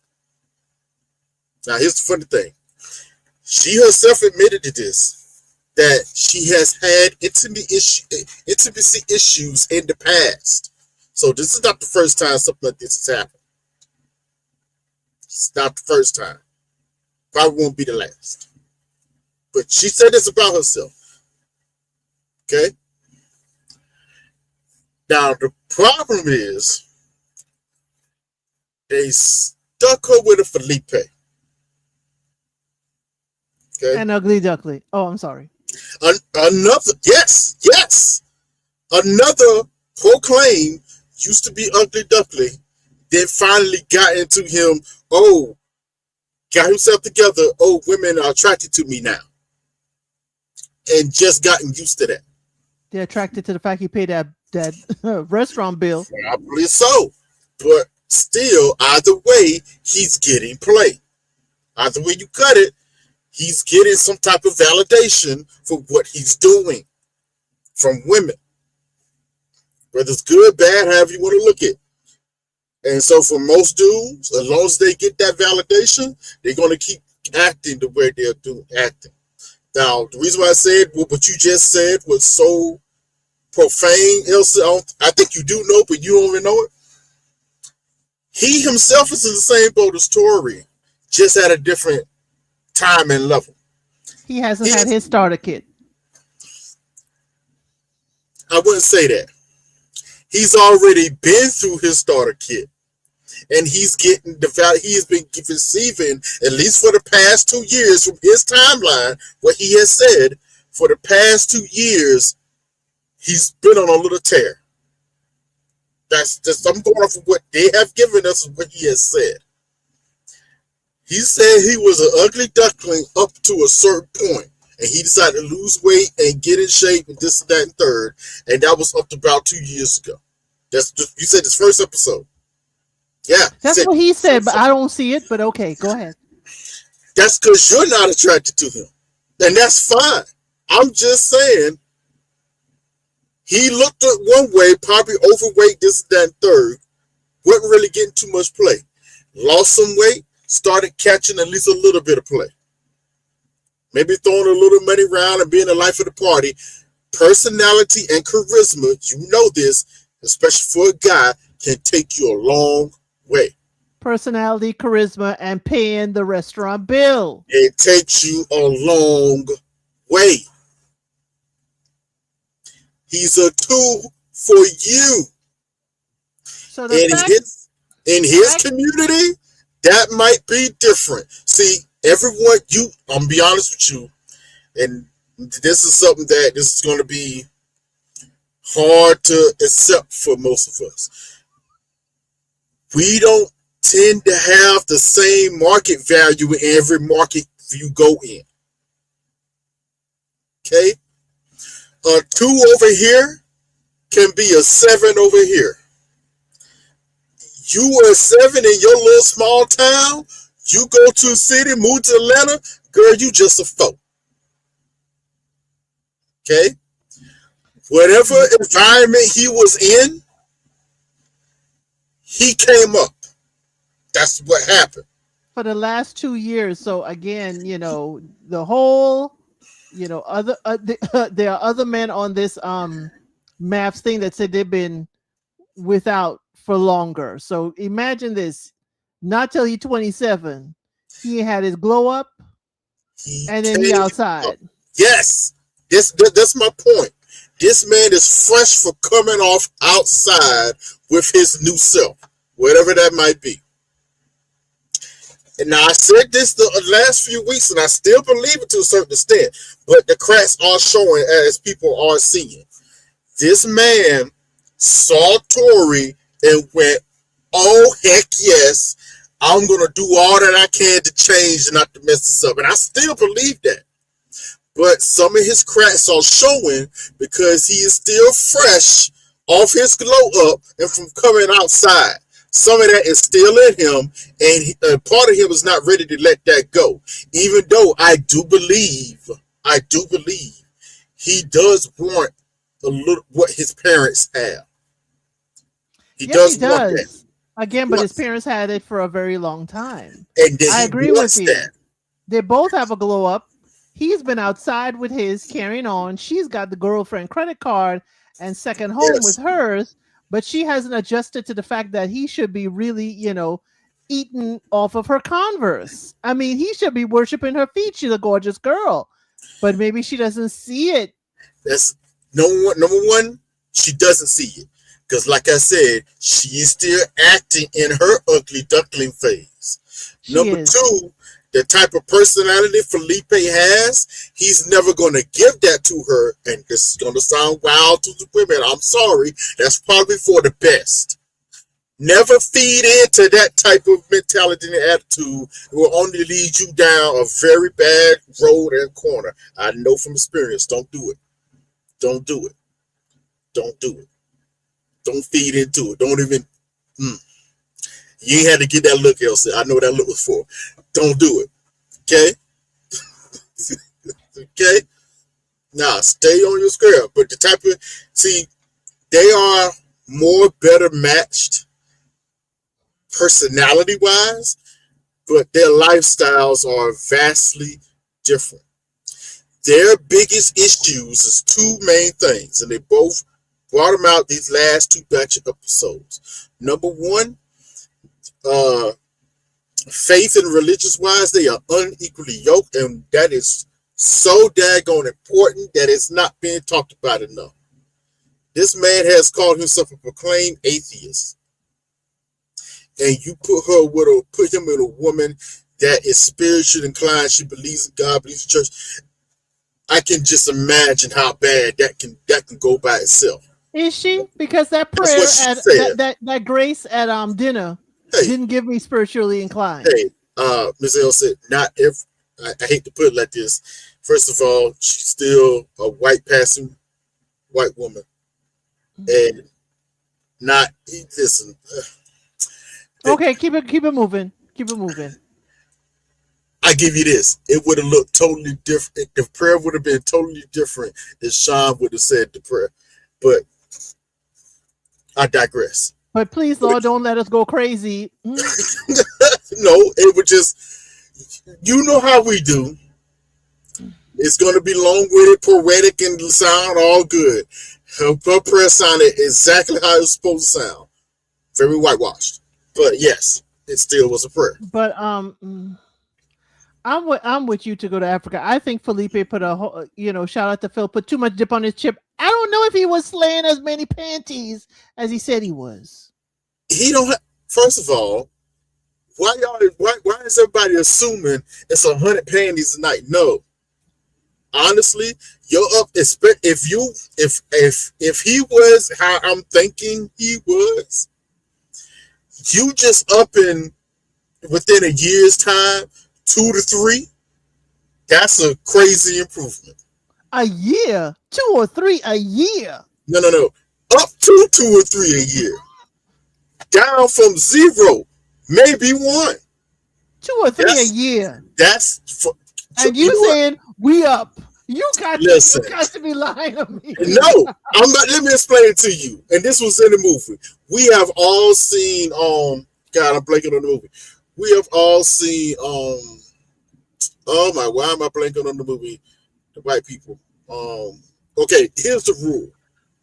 And you'll know what movie I'm talking about when I say this. Whenever a guy tells you, if he have the nerve to tell you how many girls he's been with divided by 3, and that's probably the closer to the real number. It's the opposite with women. If she has the nerve or foolish enough to tell you how many guys she's been with, multiply it by 3, and that's closer to the real number. Whatever. I'm sorry. It has yet to be unproven yet. That's for people who lying and scheming. But my point exactly. Because everybody lying and scheming about this stuff. But nobody's ever truly honest about it. Why put it with an atheist?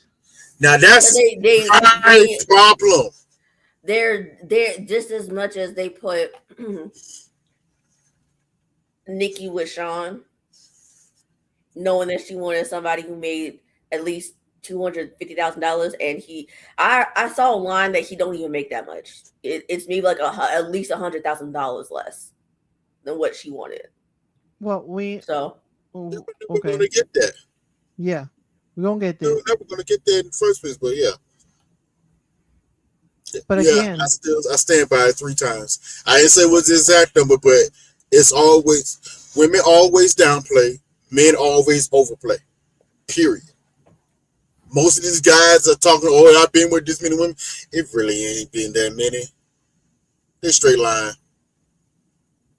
Because if you look at it, the math really don't math. Especially and the math they mathing with him. The math they mathing with his face card. So that's what I'm telling you. He was an ugly duckling, overweight. He was getting none. It still is. That's for y'all. See, y'all not contributing in his pool, his area. He is probably a cool 5 or 6. Trey, over here, he'll be a 2. Trey, I'm saying that the women are overlooking his face and mustache card and giving it to him because the bill is paid. And that's fine. But okay, it ain't his face card. It's his pocket card. That doesn't make it better, though.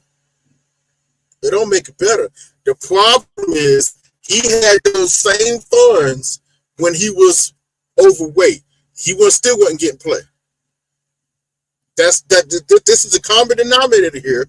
Still in the family business, still making probably decent money. Trey, he probably upped his personality too. We know he upped the charisma thing. His personality, I'm telling you right now, his personality has been the same.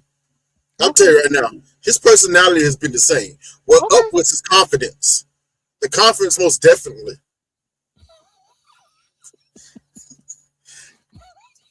Stop the cap, Trey. Stop the cap. No one wants to have honest conversations about this, okay? Well, whatever. They are now both at the same level. Okay, Mentally, they are. they are Even though both. it doesn't look like it to us.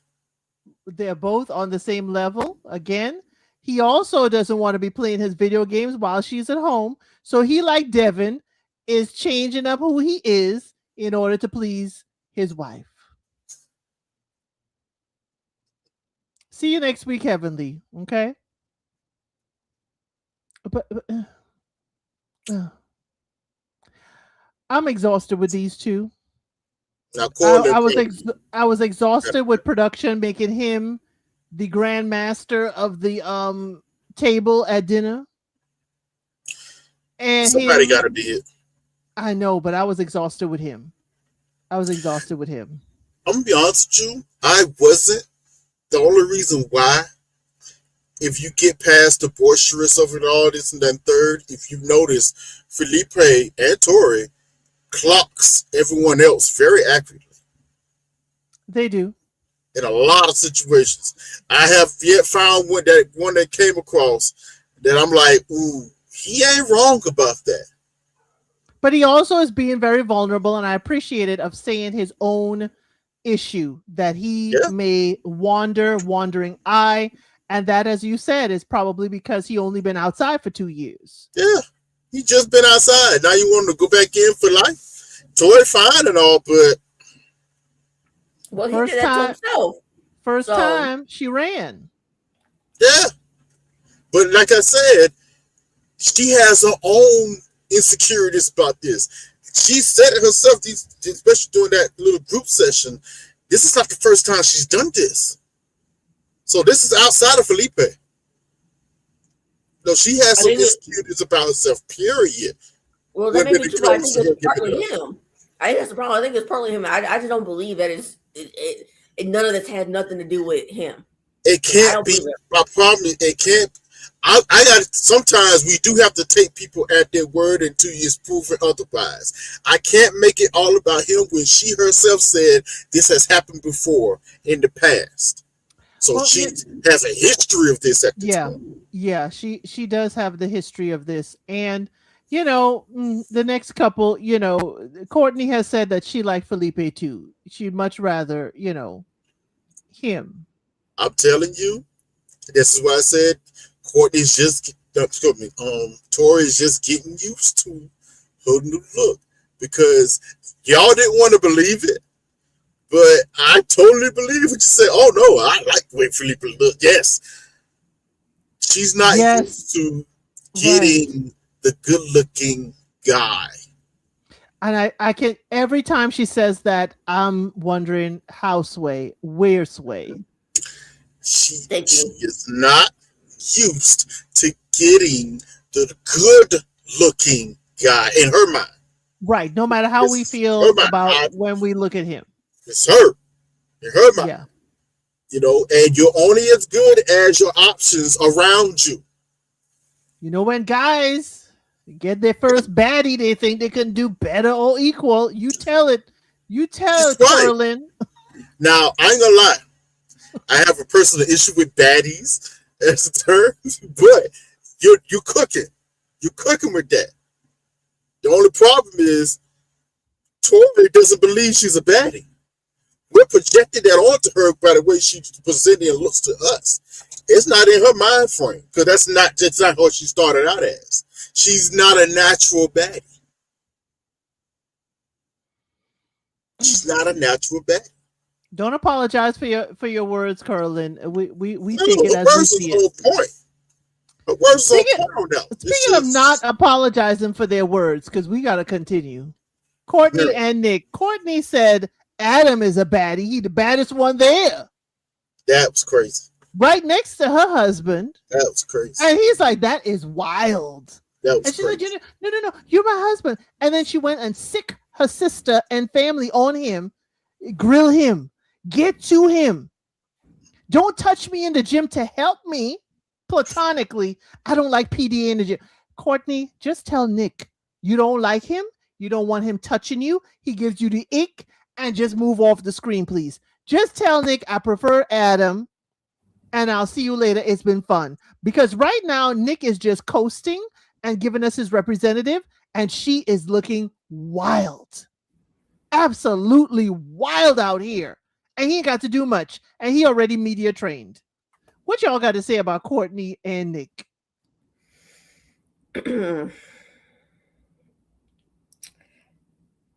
Half these people need to get off my screen, her included, because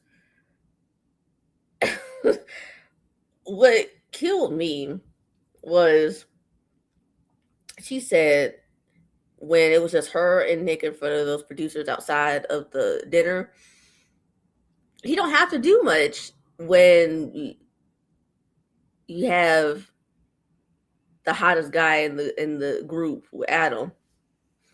That wasn't even the most diabolical part.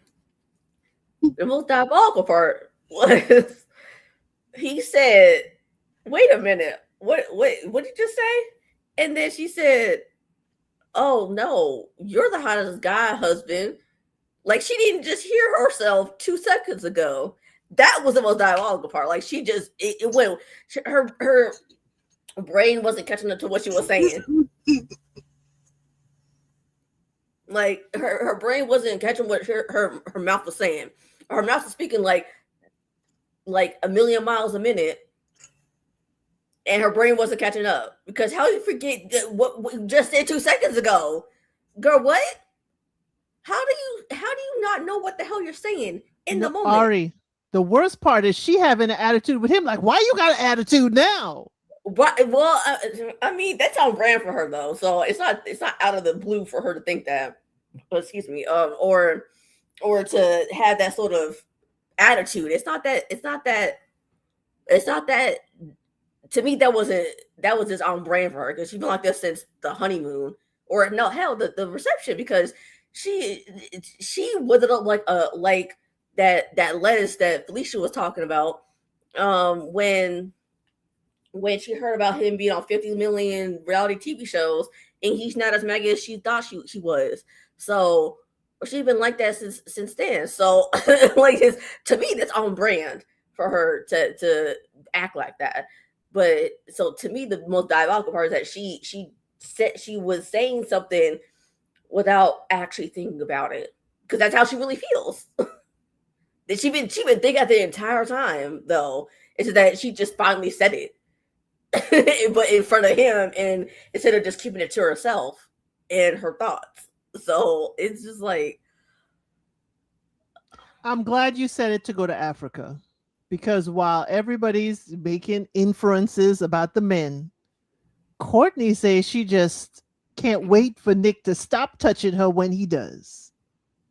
And we don't hear as much inferences about Courtney's preference as much as we hear about some of the men's preference. We heard what her preference is, and that's Adam. We heard it this go round. That's her preference. You sure? Because if she was paired with him, she'd be all up in his lap, tonguing him down. It's a facade. Her preference is Caitlyn, but we'll get to that. Or Tori. Okay. If you say so. She don't qualify for a Tori. Ooh, did I say that? She doesn't. She doesn't, but she is spilling everything. She's spending more time telling Caitlyn all her business than anybody else and not talking to her husband. And when he tries to talk to her, she's like dismissing of him. And then don't hold my hand. The family will make fun of me. You know what was also weird? She jumped up on her sister, wrapping her legs around her sister's waist like that. I was like, that is so weird. Like, why are you doing that? I don't know. Maybe that's just me. I don't hug my sister like that. That was just weird as hell. I was like, if you don't unwrap your legs around your sister's waist, like that just that rubbed me the wrong way. I was like, stop it. And then she tried to get her not only recruit her sister to go in on Nick, unsuspecting, but try to involve her mama, her daddy, and her sister's boyfriend on the whole thing.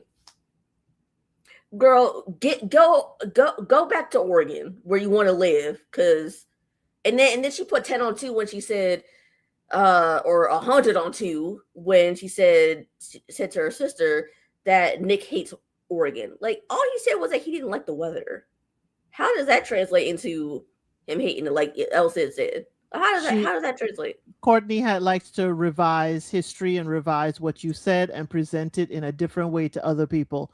The only thing Courtney did that I like this entire series of episodes, these 3, 7 to 9, was when she told Nikki, hush, let Sean speak for a little bit. That's it. That's it. Other than that, Courtney deflected at the dinner. When they were really grilling into her, she went to Adam, don't you laugh, don't you laugh. Oh my God, I see you laughing.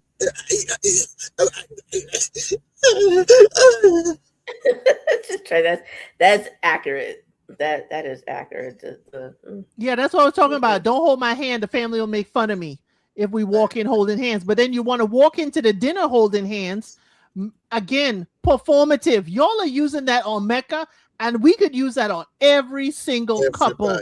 Performative. I don't know why y'all were putting all that on Mecca when clearly a lot of people were performing a lot longer out here. Right.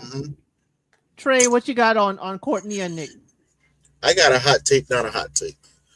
You know, at first, Elsa, I was in full agreement with you that she just don't like him, right? I'm beginning to think it's something different now. And this is along the lines of what I was saying last week. Courtney is just too much of a self-sabotager. It wouldn't matter what relationship you put her in, this, that, third. Because here's what sold it for me. It was when they met her parents. She went over to her parents' house, whatever. Okay. Now they only showed a part of this, but they had a long drive. Probably they went from Seattle to Oregon.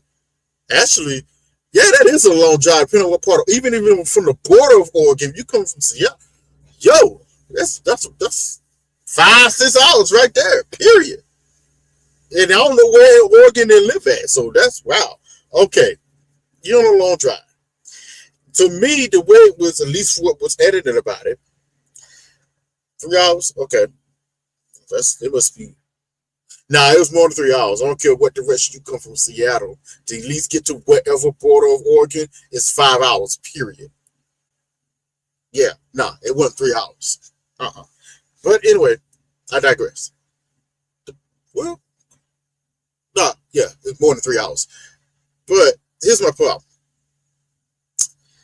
During the ride there, it seemed like whatever they were talking about, the car ride was fine. They was getting along, right? Everything going good. As soon as they got close to where they was getting to, there was a flipping Courtney. All of a sudden, she gets anxious, gets twitchy, moving around. Even Nick was kind of noticing. It looked like he wanted to say, "You good?" Like we just going to your parents' house. That'd be cool. Meet them, Yeah. Well, it'd be okay. I'm like, what's wrong with this woman? Okay, you get there. They walk up holding hands. Oh, that's cute. Before the door opens, she snatches her hand away. Oh, no, they can't see us holding hands. They might make fun of me. I'm thinking, why would they make fun of you? Now, she covers it by saying they like to crack on people, this and that, third. Okay. All right. I've seen some families like that, but I still don't see why there's the big problem, right? But they get up in there. Nick is doing the rounds. He's beating the brothers, guys, talking this. And I'll be honest, from the man's standpoint, it seemed to be going okay. Courtney gets by herself with her sister, starts talking. The sister asked her, "So how are things going with Nick, whatever?" Well, I mean, they're going good, but I just don't know. I mean, I don't know what it is. I don't know if I should be all in, but he does good. But you know what? I want you to grill him. Do this, do that, third, blah blah blah. Okay. Something's wrong with him, and I just can't figure it out. I need you to find out. And here's where the problem starts. The family takes the task, and there are times where they're grilling Nick. You can see it. They're grilling Nick. There's probably a lot more grilling that was shown. A lot more grilling that was shown. Now, Nick, when I hate that each couple did this. It was too obvious. No one's smooth anymore. Okay, I'm gonna get up. Hey, man, I go use the bathroom. That's the key to get out the scene so they can talk about you. I hate that when they set that up, but whatever. That's the small thing. They get up and go. She asked the family. So what it is about him, right? Her sister, her brother, father, they all basically say the same thing. Their brother-in-law, nothing. I mean, I think he's cool. He seems great. What's your problem with him?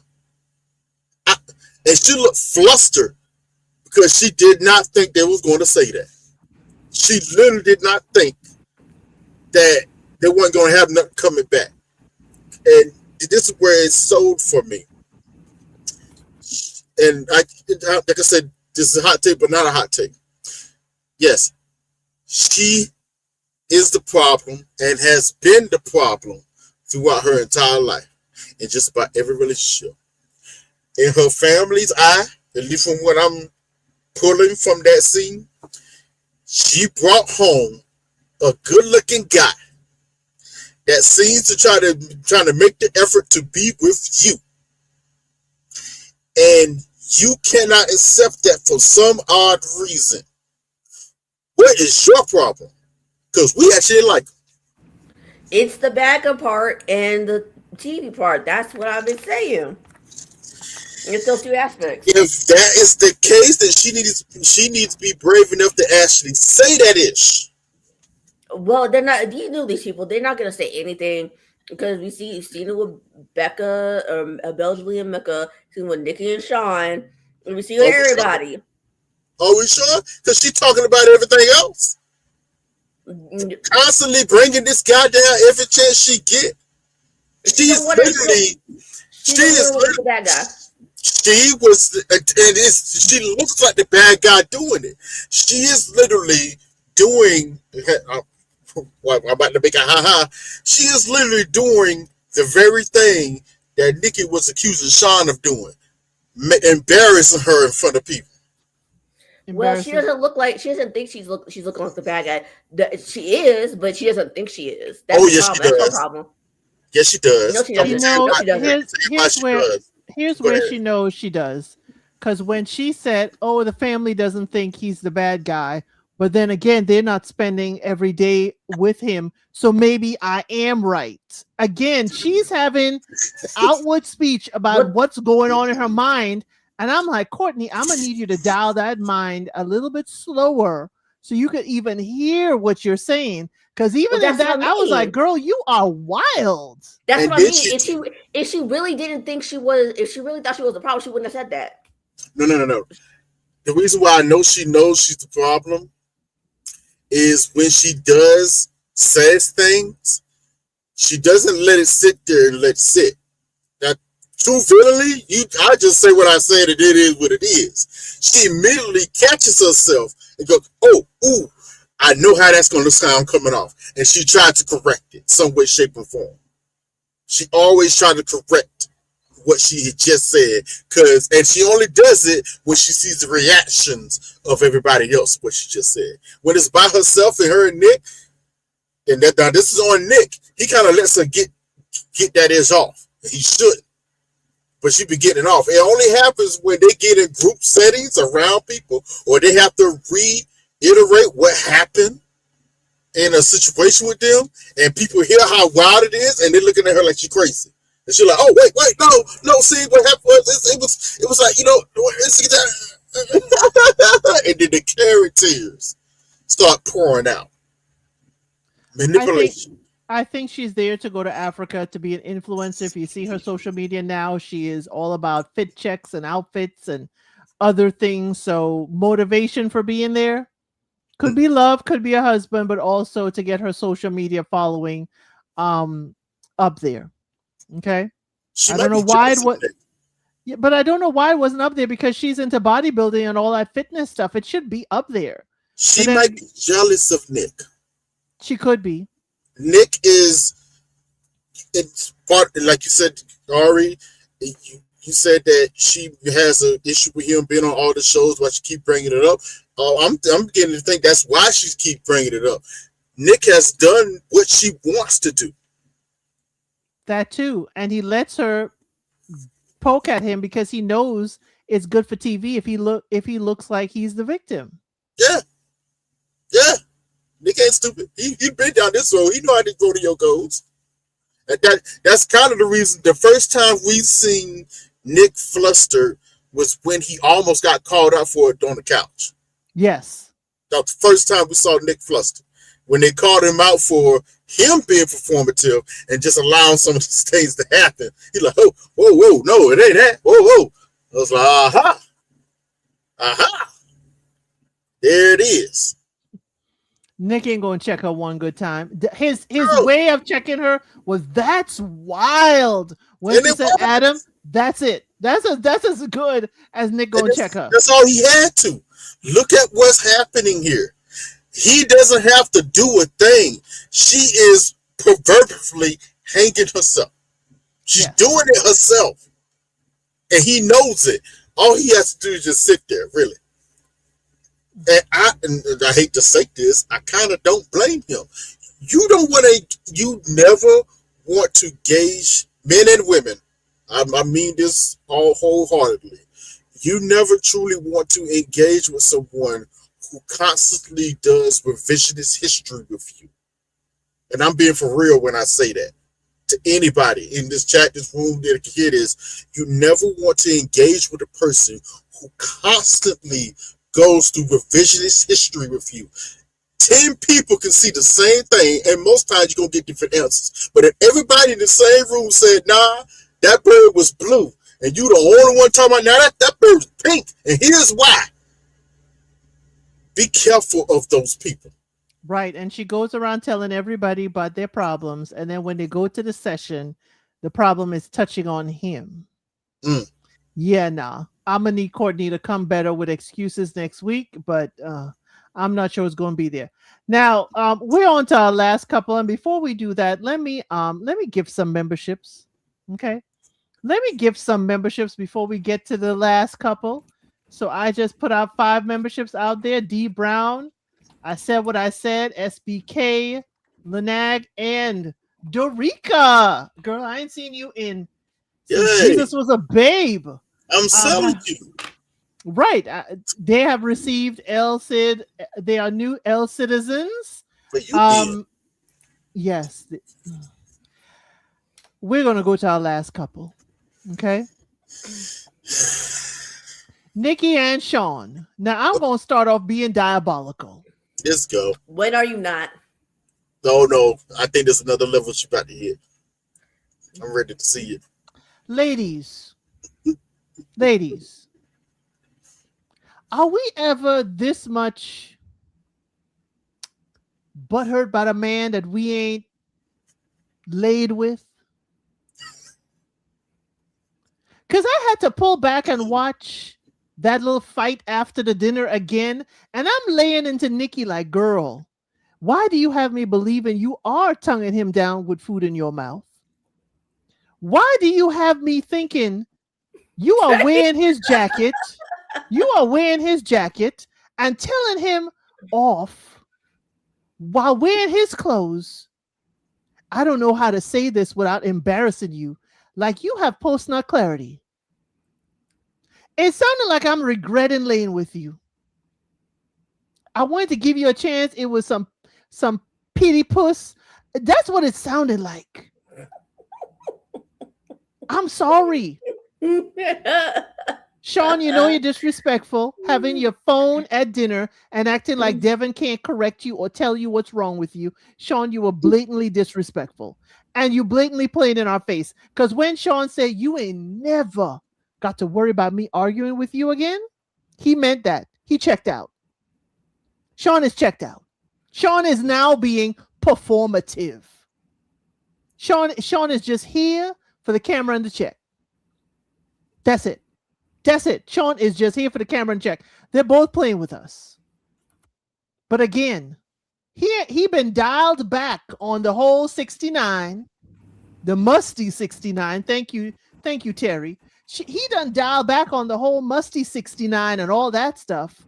We ain't heard any innuendos from Sean since then. Yet why we all fired up about this man that we don't want? Why are we fired up about a man we don't want? I don't get it. He is not the 6 foot. Okay, he is not 6 foot or nothing. But even Battle of the Ego, my ego don't activate unless it's somebody I kind of like. My ego don't activate. I'm gonna have my ego and I'm gonna sit back and be like, you play silly games, I ain't playing with you. Go back to your chocolate factory with Willy Wonka. Don't bring Willy Wonka into this. Don't bring Gene Wilder into this, please. He ain't doing it. Let that man rest in ain't peace. the only Wonka. But again, why is Nikki got so much fire for this man that she does not want and does not care about? That I had to sit back. It's because she doesn't like being told about herself. This man's been told about herself since the honeymoon, and she don't like it. She don't like being told about herself. That's why.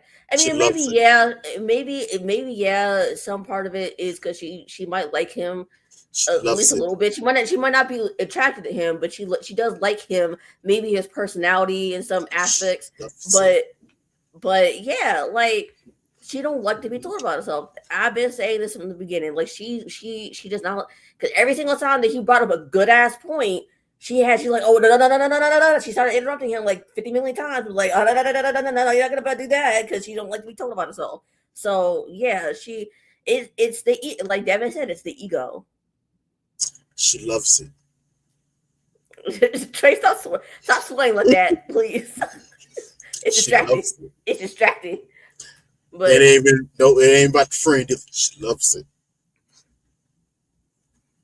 But yeah, she loves the tussle. Right. You know that yes. But you know what? You know what it is really? Two things. She loves the tussle because Sean tussles in the way she likes to tussle. Number one. Number two, I don't think this is going to sound crazy, but this might speak to some things in women y'all might not like. Okay, this might be a hot take, but we're focusing on Nikki here. No man, probably as of today, has checked her the way Sean has checked her from time to time. Oh, I believe that. I totally believe that. Because the way she was so hot whenever he checked her, I was like, dang.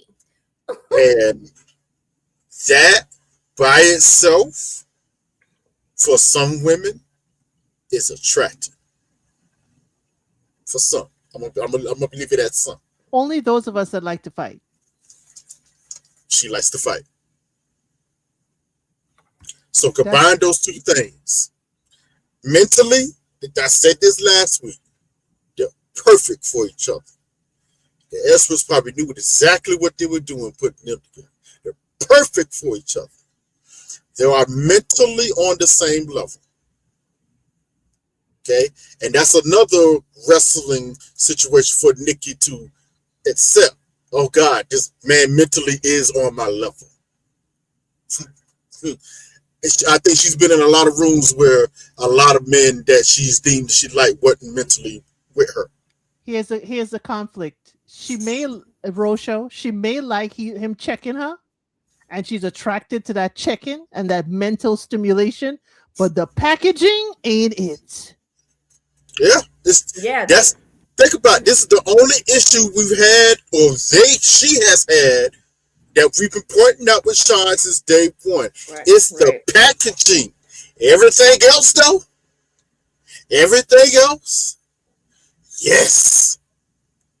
yes, I'm with you, Elsie. Yo, I think she is tonguing him down behind the scenes. So he's like, this is confusing for me. In one minute, the next minute, you trying to diss me. It's a rubber band effect. And I think it was starting to get the shine. But here's the kicker. And it started at the dinner table. Okay? She shows up by herself, right? as was pointed out, oh my gosh, she's alone. I actually expected that. I wouldn't want to walk in with her either. No, get with me. Sean has a work thing. I said, okay, whatever.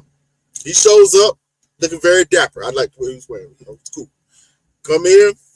Sean knew what time it was. He's like, I ain't about to be playing these games with you tonight. Or anybody else for that matter. I know you said, you're right. He didn't want to hear Devin out. Honestly, because he is a professor in his mind. He is always in, and that's his problem. He's always in professorial mode, trying to teach you something. That's his failure. That's one of his issues. And he looked at Devin like, bro, you a student trying to teach me something. You're telling, because to be honest with you, Devin was telling Sean something he already knew. If you think about what Devin had told him, he was telling Sean something he already knew. Sean was like, bro, this don't apply to me because who I'm sitting beside right now. That is not our problem. That ain't the issue. I get what you're saying, but now here's the funny part. She go whisper in his ear, I hope you don't embarrass me. No, she said, I don't know how to say this without embarrassing you. Yeah, I don't. And Sean's reaction to me, I ain't gonna lie, it was kind of perfect. He went, what? Yeah, because that's wild to say. Like all these people are wild tonight. These last three episodes, and he was right when after the dinner, he eventually asked her, then why the hell are you still here? Well, I put the hell on there, so I put a little salt on there, but it's basically said, why the hell are you still here then? If you really are, basically, if this whole relationship is not fruitful to you, why are you still here? And he had a point, and notice that she is well. And I said in my review, it could have been editing, so you probably might not have seen it. Oh, we won't see it because they got to set up the storyline that they go. But what we saw when everything was all said and done, when he said that, was she shut the hell up and just walked away because she knew he was right. Like, why are you still here if you don't like him like that? Well, you're right, but we have to get to that point because you got to set it up first. At that dinner, this is where it got confirmed for me. This is why I brought up the issue with Courtney. Nikki is another person who deals in revisionist history. Okay? She deals in revisionist history. Yep. They was out on a double date with the other blacks. The young blacks. Yes. Mecca and Beljolie. And that told me a lot about what's really going on in the situation. Because she had no allies. Bella, the look on Bella's face was like, baby girl, I can't rock with you because you straight up lying. Okay? Bella kept her face at the dinner table looking at the plate. She told Nikki told the story of what happened. It sounded 10 times worse than what actually happened. And I knew this was about to happen. Sean was like, oh, wait a minute. Nah, hold on. This is the first time Sean spoke up. He's like, hold on, wait a minute. Let's stick to the facts. Let's say what actually happened. Okay? We were standing outside. We went out, had a good time. It seemed like they had a great time. Everything was going great. Both couples, woo-hoo, going good. They were standing outside talking. They was having a conversation. Sean said, I was speaking to the fact, like, I want to provide for my wife. I want her to have a soft life. I don't want her to have to worry this and that and third. Nikki stopped him and said, what do you mean? Whoa, what do you mean have a soft life? No, you ain't about to treat me all soft and third. Wait, hold on. Give it to it. Y'all, there's no Nikki hate. We just clock in Nikki's behavior. But here's what happened. He said he wants to be the safe place for his partner. If she is anxious, he wants to soothe the anxiousness. And she popped off and said, so you calling me anxious? Are you saying I'm anxious? It was the anxious word now. First it was crazy. Now it's anxious. And he's talking. And I could see now you're calling me anxious. And Sean, you got to see she's your current partner. So she's thinking you're speaking on her. You're not. You're speaking in general, whoever your wife may be. But since she is your current wife, she thinks you're telling Beljolie and Mecca that she is anxious. He told her as much when he tried to correct the situation. So, no, I'm not calling you that. But since that's what she heard, she went off, and it caused an argument. My problem, well, it wasn't my problem. My confirmation of the events of what happened was when the story was told, when Nikki told the story, the only two other people that were there, the other blacks, was looking like that is not our recollection of what happened. When Sean told the story of what was actually said and what we meant by it, they both went, yeah, that's what we remember. But here's the other thing. Nikki also said it. Nikki said, how dare you say to those our peers the exact same thing you say to my face? I said, Nikki, what's the problem? What's the problem? You just said that Sean said the exact same thing to your face that he says to them. I'm like, so he ain't lying. Revisionist history. She doesn't want all of their dirty laundry out. And that's what I can take from it. Don't tell them exactly what you tell me. You told me, okay, I can take what Sean's saying at face value because he's saying the same thing. Saying the same thing. Please, no profanity in the chat. Okay, thank you. No profanity. She said in the episode, you are saying the same thing in my face that you're saying to our peers. Episode 8, outside, when they had the conversation. That's when it happened. I'm like, okay, so Sean isn't lying. What I took from that. Yeah. But I'm like, why is there heat for him?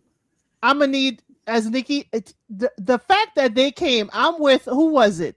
Nick? The fact that y'all came from a 2 to you now saying a 10, I think Sean and Nikki have come to an alliance. We are not going to embarrass each other on this television show. We're going to rock this out for 8 weeks. Sean definitely made it look bad when he said, I'm not leaving. And that's why I said in my recap, Nikki, it is nothing wrong with you leaving that man. Yeah. As you should leave that man. Because none of us are going to be mad at her for leaving. It's the fact that she's staying there and lying about things, literally. Like, listen, Sean told, I think that conversation did happen. Sean told us what was up, told her what was up when they had that conversation outside and everything. He was like, hey, you can always leave, basically, what he told her. If you're really this upset, happy, why are you here? But that's his tone, Trey. His tone. It's like he's dismissing her from the show. So I understood why it rubbed her the wrong way and she won't leave. Who are you to tell me to leave? See, I could get it. It's his tone. I get it. Why did Sean rate it a 7? Because he's up in the clouds and he's playing with us. He was lying in that when he said that. He was lying, straight line, because she was a whole other end of the spectrum at a very low number. So he was lying, playing in our faces, lying. Here's my problem. We want to assign blame and put a lot of onus on Sean about things, right. But the problem is they're both doing the same thing. Exactly, the same exact thing. It's just he seems a little bit more overt, like obvious about it to everyone else. It's not you know what, Ari, it's not that he's obvious about it. Here's the problem, and it happened during that dinner and when they got recanted with that story. This is why I said this earlier. You have to be careful when you're dealing with people that deals in revisionist history. Okay? In these particular scenarios, she's always going to look crazy coming out of them. Because if you can't deal in the same realm that everybody else is dealing with, how you perceive something, you're going to look away. It's going to come off a certain way. If Sean continues to at least give the facts of the situation, what was actually said, and there are witnesses to these events, and it's going to look different from how she is describing it. It's going to look a certain type of way each and every time. That's why Belle Jolie's reaction and behavior, With the way everything. Mecca brought it out told me everything. Yes, Everything. Sean is manipulative, but Nikki is too. Nikki wants to manipulate the entire group as well. She's just Okay? doing it. You know what it is? This is the problem everybody having with it. I'm gonna call it out. Yes, they are both very manipulative people. Period. He's just doing it better. What do you mean? Who trusts Mecca?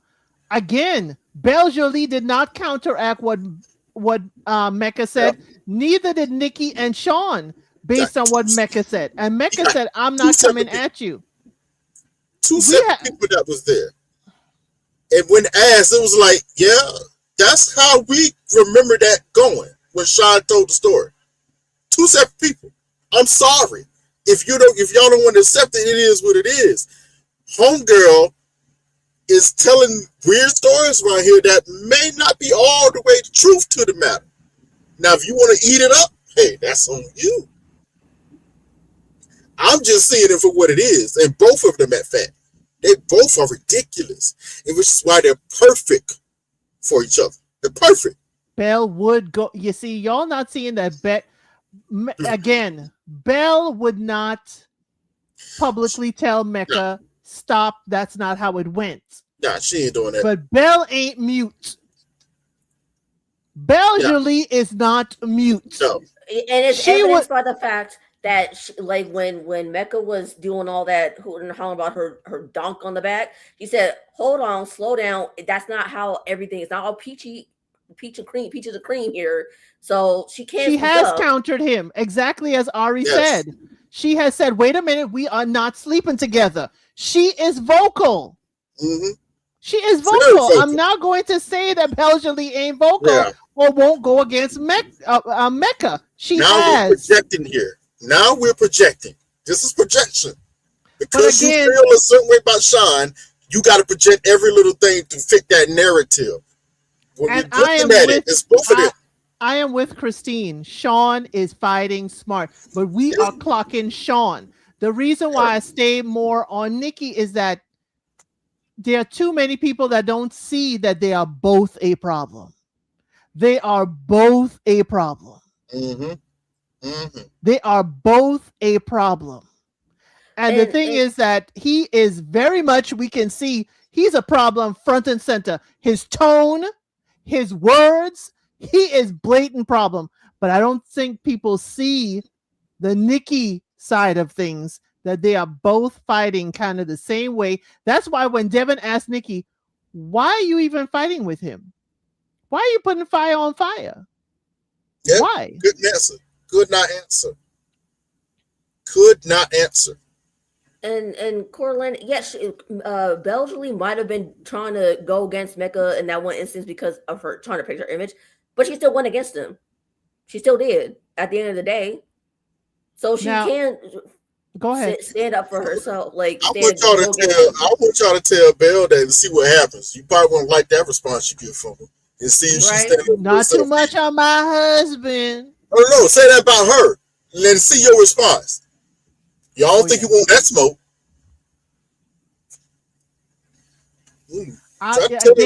Again, saying that Sean is more antagonistic and dangerous. That's crazy. I think we're not actually. He is antagonistic. It is dangerous, but we're not seeing how antagonistic Nikki is.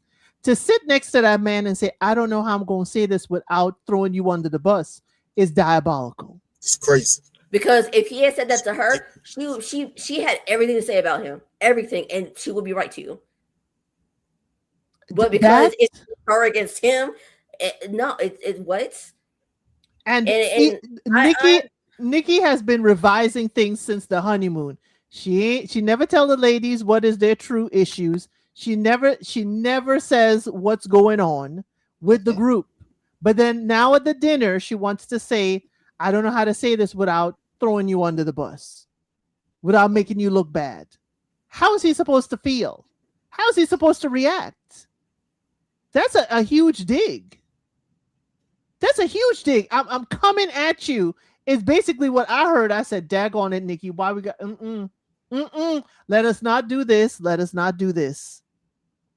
Yes, they can leave the They show can. early. It is not without penalty. Again, I don't know. They usually in the past was a fine, but because these aren't legal marriages as we are being told that it, maybe not, the licenses have not been filed. I think that it may be too pride. I'm not going to let you tell me I need to leave the show. How dare Adam tell me I should go and clock it now? And how dare Sean say he never gonna leave and I got to be the one to leave? I'm not leaving. Yes. You leave.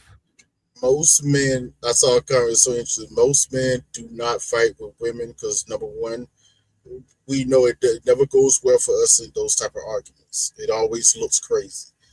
The real reason is if you hate to say it like this for my fellow men, most men don't know how to use their words or intelligently and argue effectively with a woman. Just don't. Most of them have not been taught to do so. Now that has been different as of late in today's time with certain men because they have been learning and been taught by their own mothers and aunties to deal with women and argue with them. That's why you see it most of it. This is where we get this whole sassy idea and sassy comments because they're speaking back up. But the show knew Nikki would never respect Sean. His height, That too. his look, his salary. He is not 6 foot. He is not making the salary to make up for that. They knew the minute Nikki was paired with him, they did this to her. So while everybody's coming down on Sean, I need us to be realistic with the producers. They did this to Nikki. Mm-hmm. They played her, plain and simple, and threw her in this. They played both of them. Well, first of all, she's the one that clearly stated what she wanted and put her in the middle of this and then to film the carnage. Mm-hmm. So Nikki is a highly intelligent woman. She knew this was a bunch of bull. I don't know why my girl Nikki is falling for this bunch of bull. She's in HR. She knows how to pivot. Why are you giving these people fodder for them to film you going off on this man when this is clearly not what you ordered? And it may sound like I'm getting down on Nikki, but my thing is, Nikki girl, I need you to see clearly these people are using you for their program. For the drama of it all. Because drama makes good TV. So the problem is when you're dealing with shows like this, there are a lot of in a lot of cases you never truly get what you want. They're going to give you some attributes close. The problem is, like I said before, those physical, she likes half a Sean. She likes half a Sean. We cannot see his mind. Exactly. She likes half a Sean, which is crazy to say, because it may be turning a lot of us off about this, but this little sassiness I'm gonna use the word. I hate using this word, but this little sassiness he's been giving off on her, get back at her, calling her out on some of this. I'm telling you, that has activated something in her that she's like, if you notice, she always look, oh, yes, how dare you? No man has never. Oh my God. And it's always with things. Here's the problem. It's always with things that when he calls out, she knows it's the truth.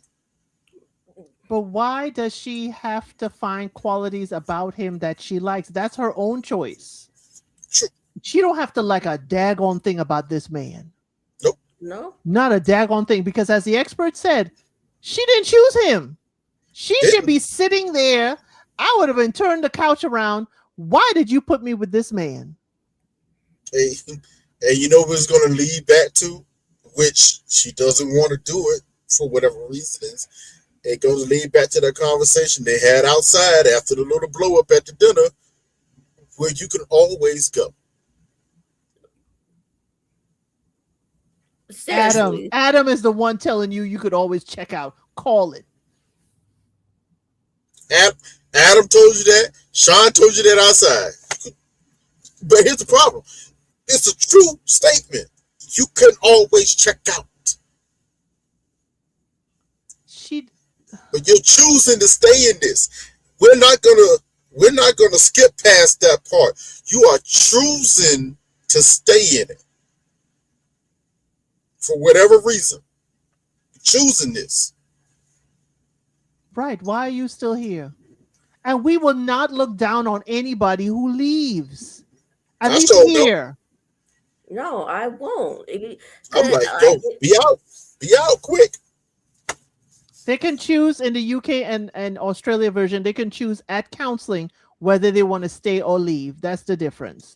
But again, she has already seen what she doesn't like. He is bringing her out of character. He's bringing her out of character. And she keeps on saying, why are you doing this to me?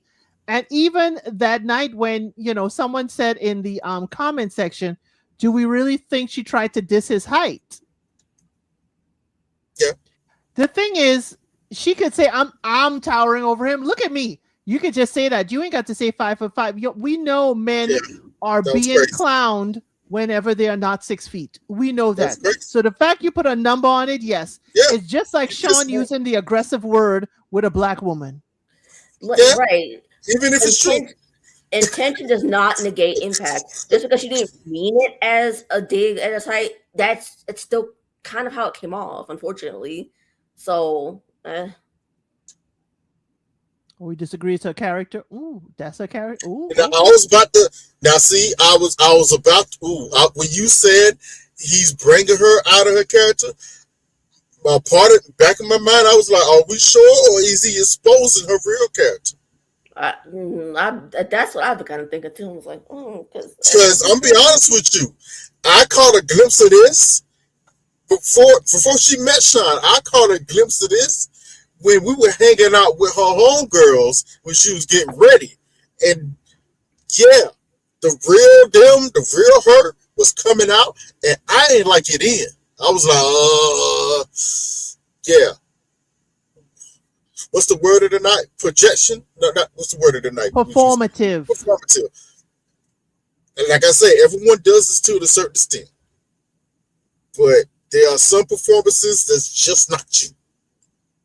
And Nikki, I'm sorry to say this, whether you like it or not, we might be seeing the real side of somebody and just don't like it because of the way it looks or the way it's being presented.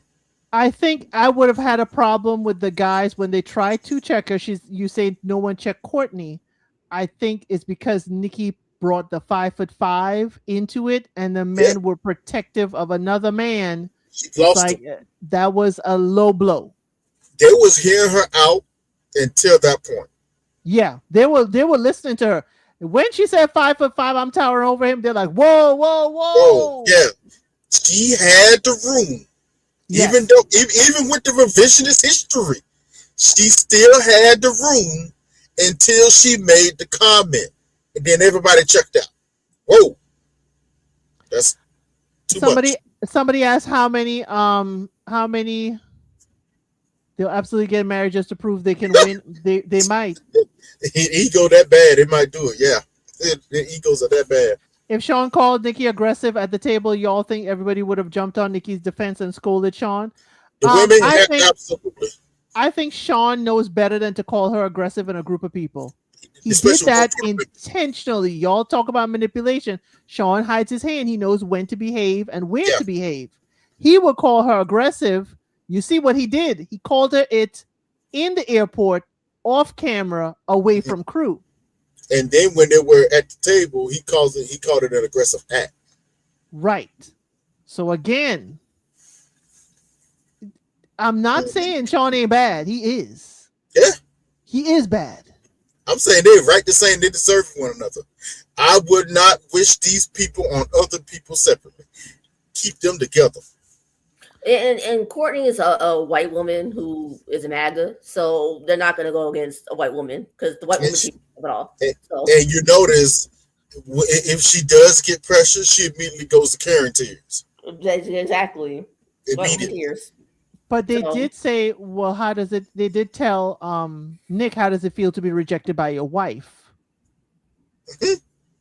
So they're gonna sideswipe checking her. There you go. Yeah, they deserve each other. Hey, Casey, they deserve.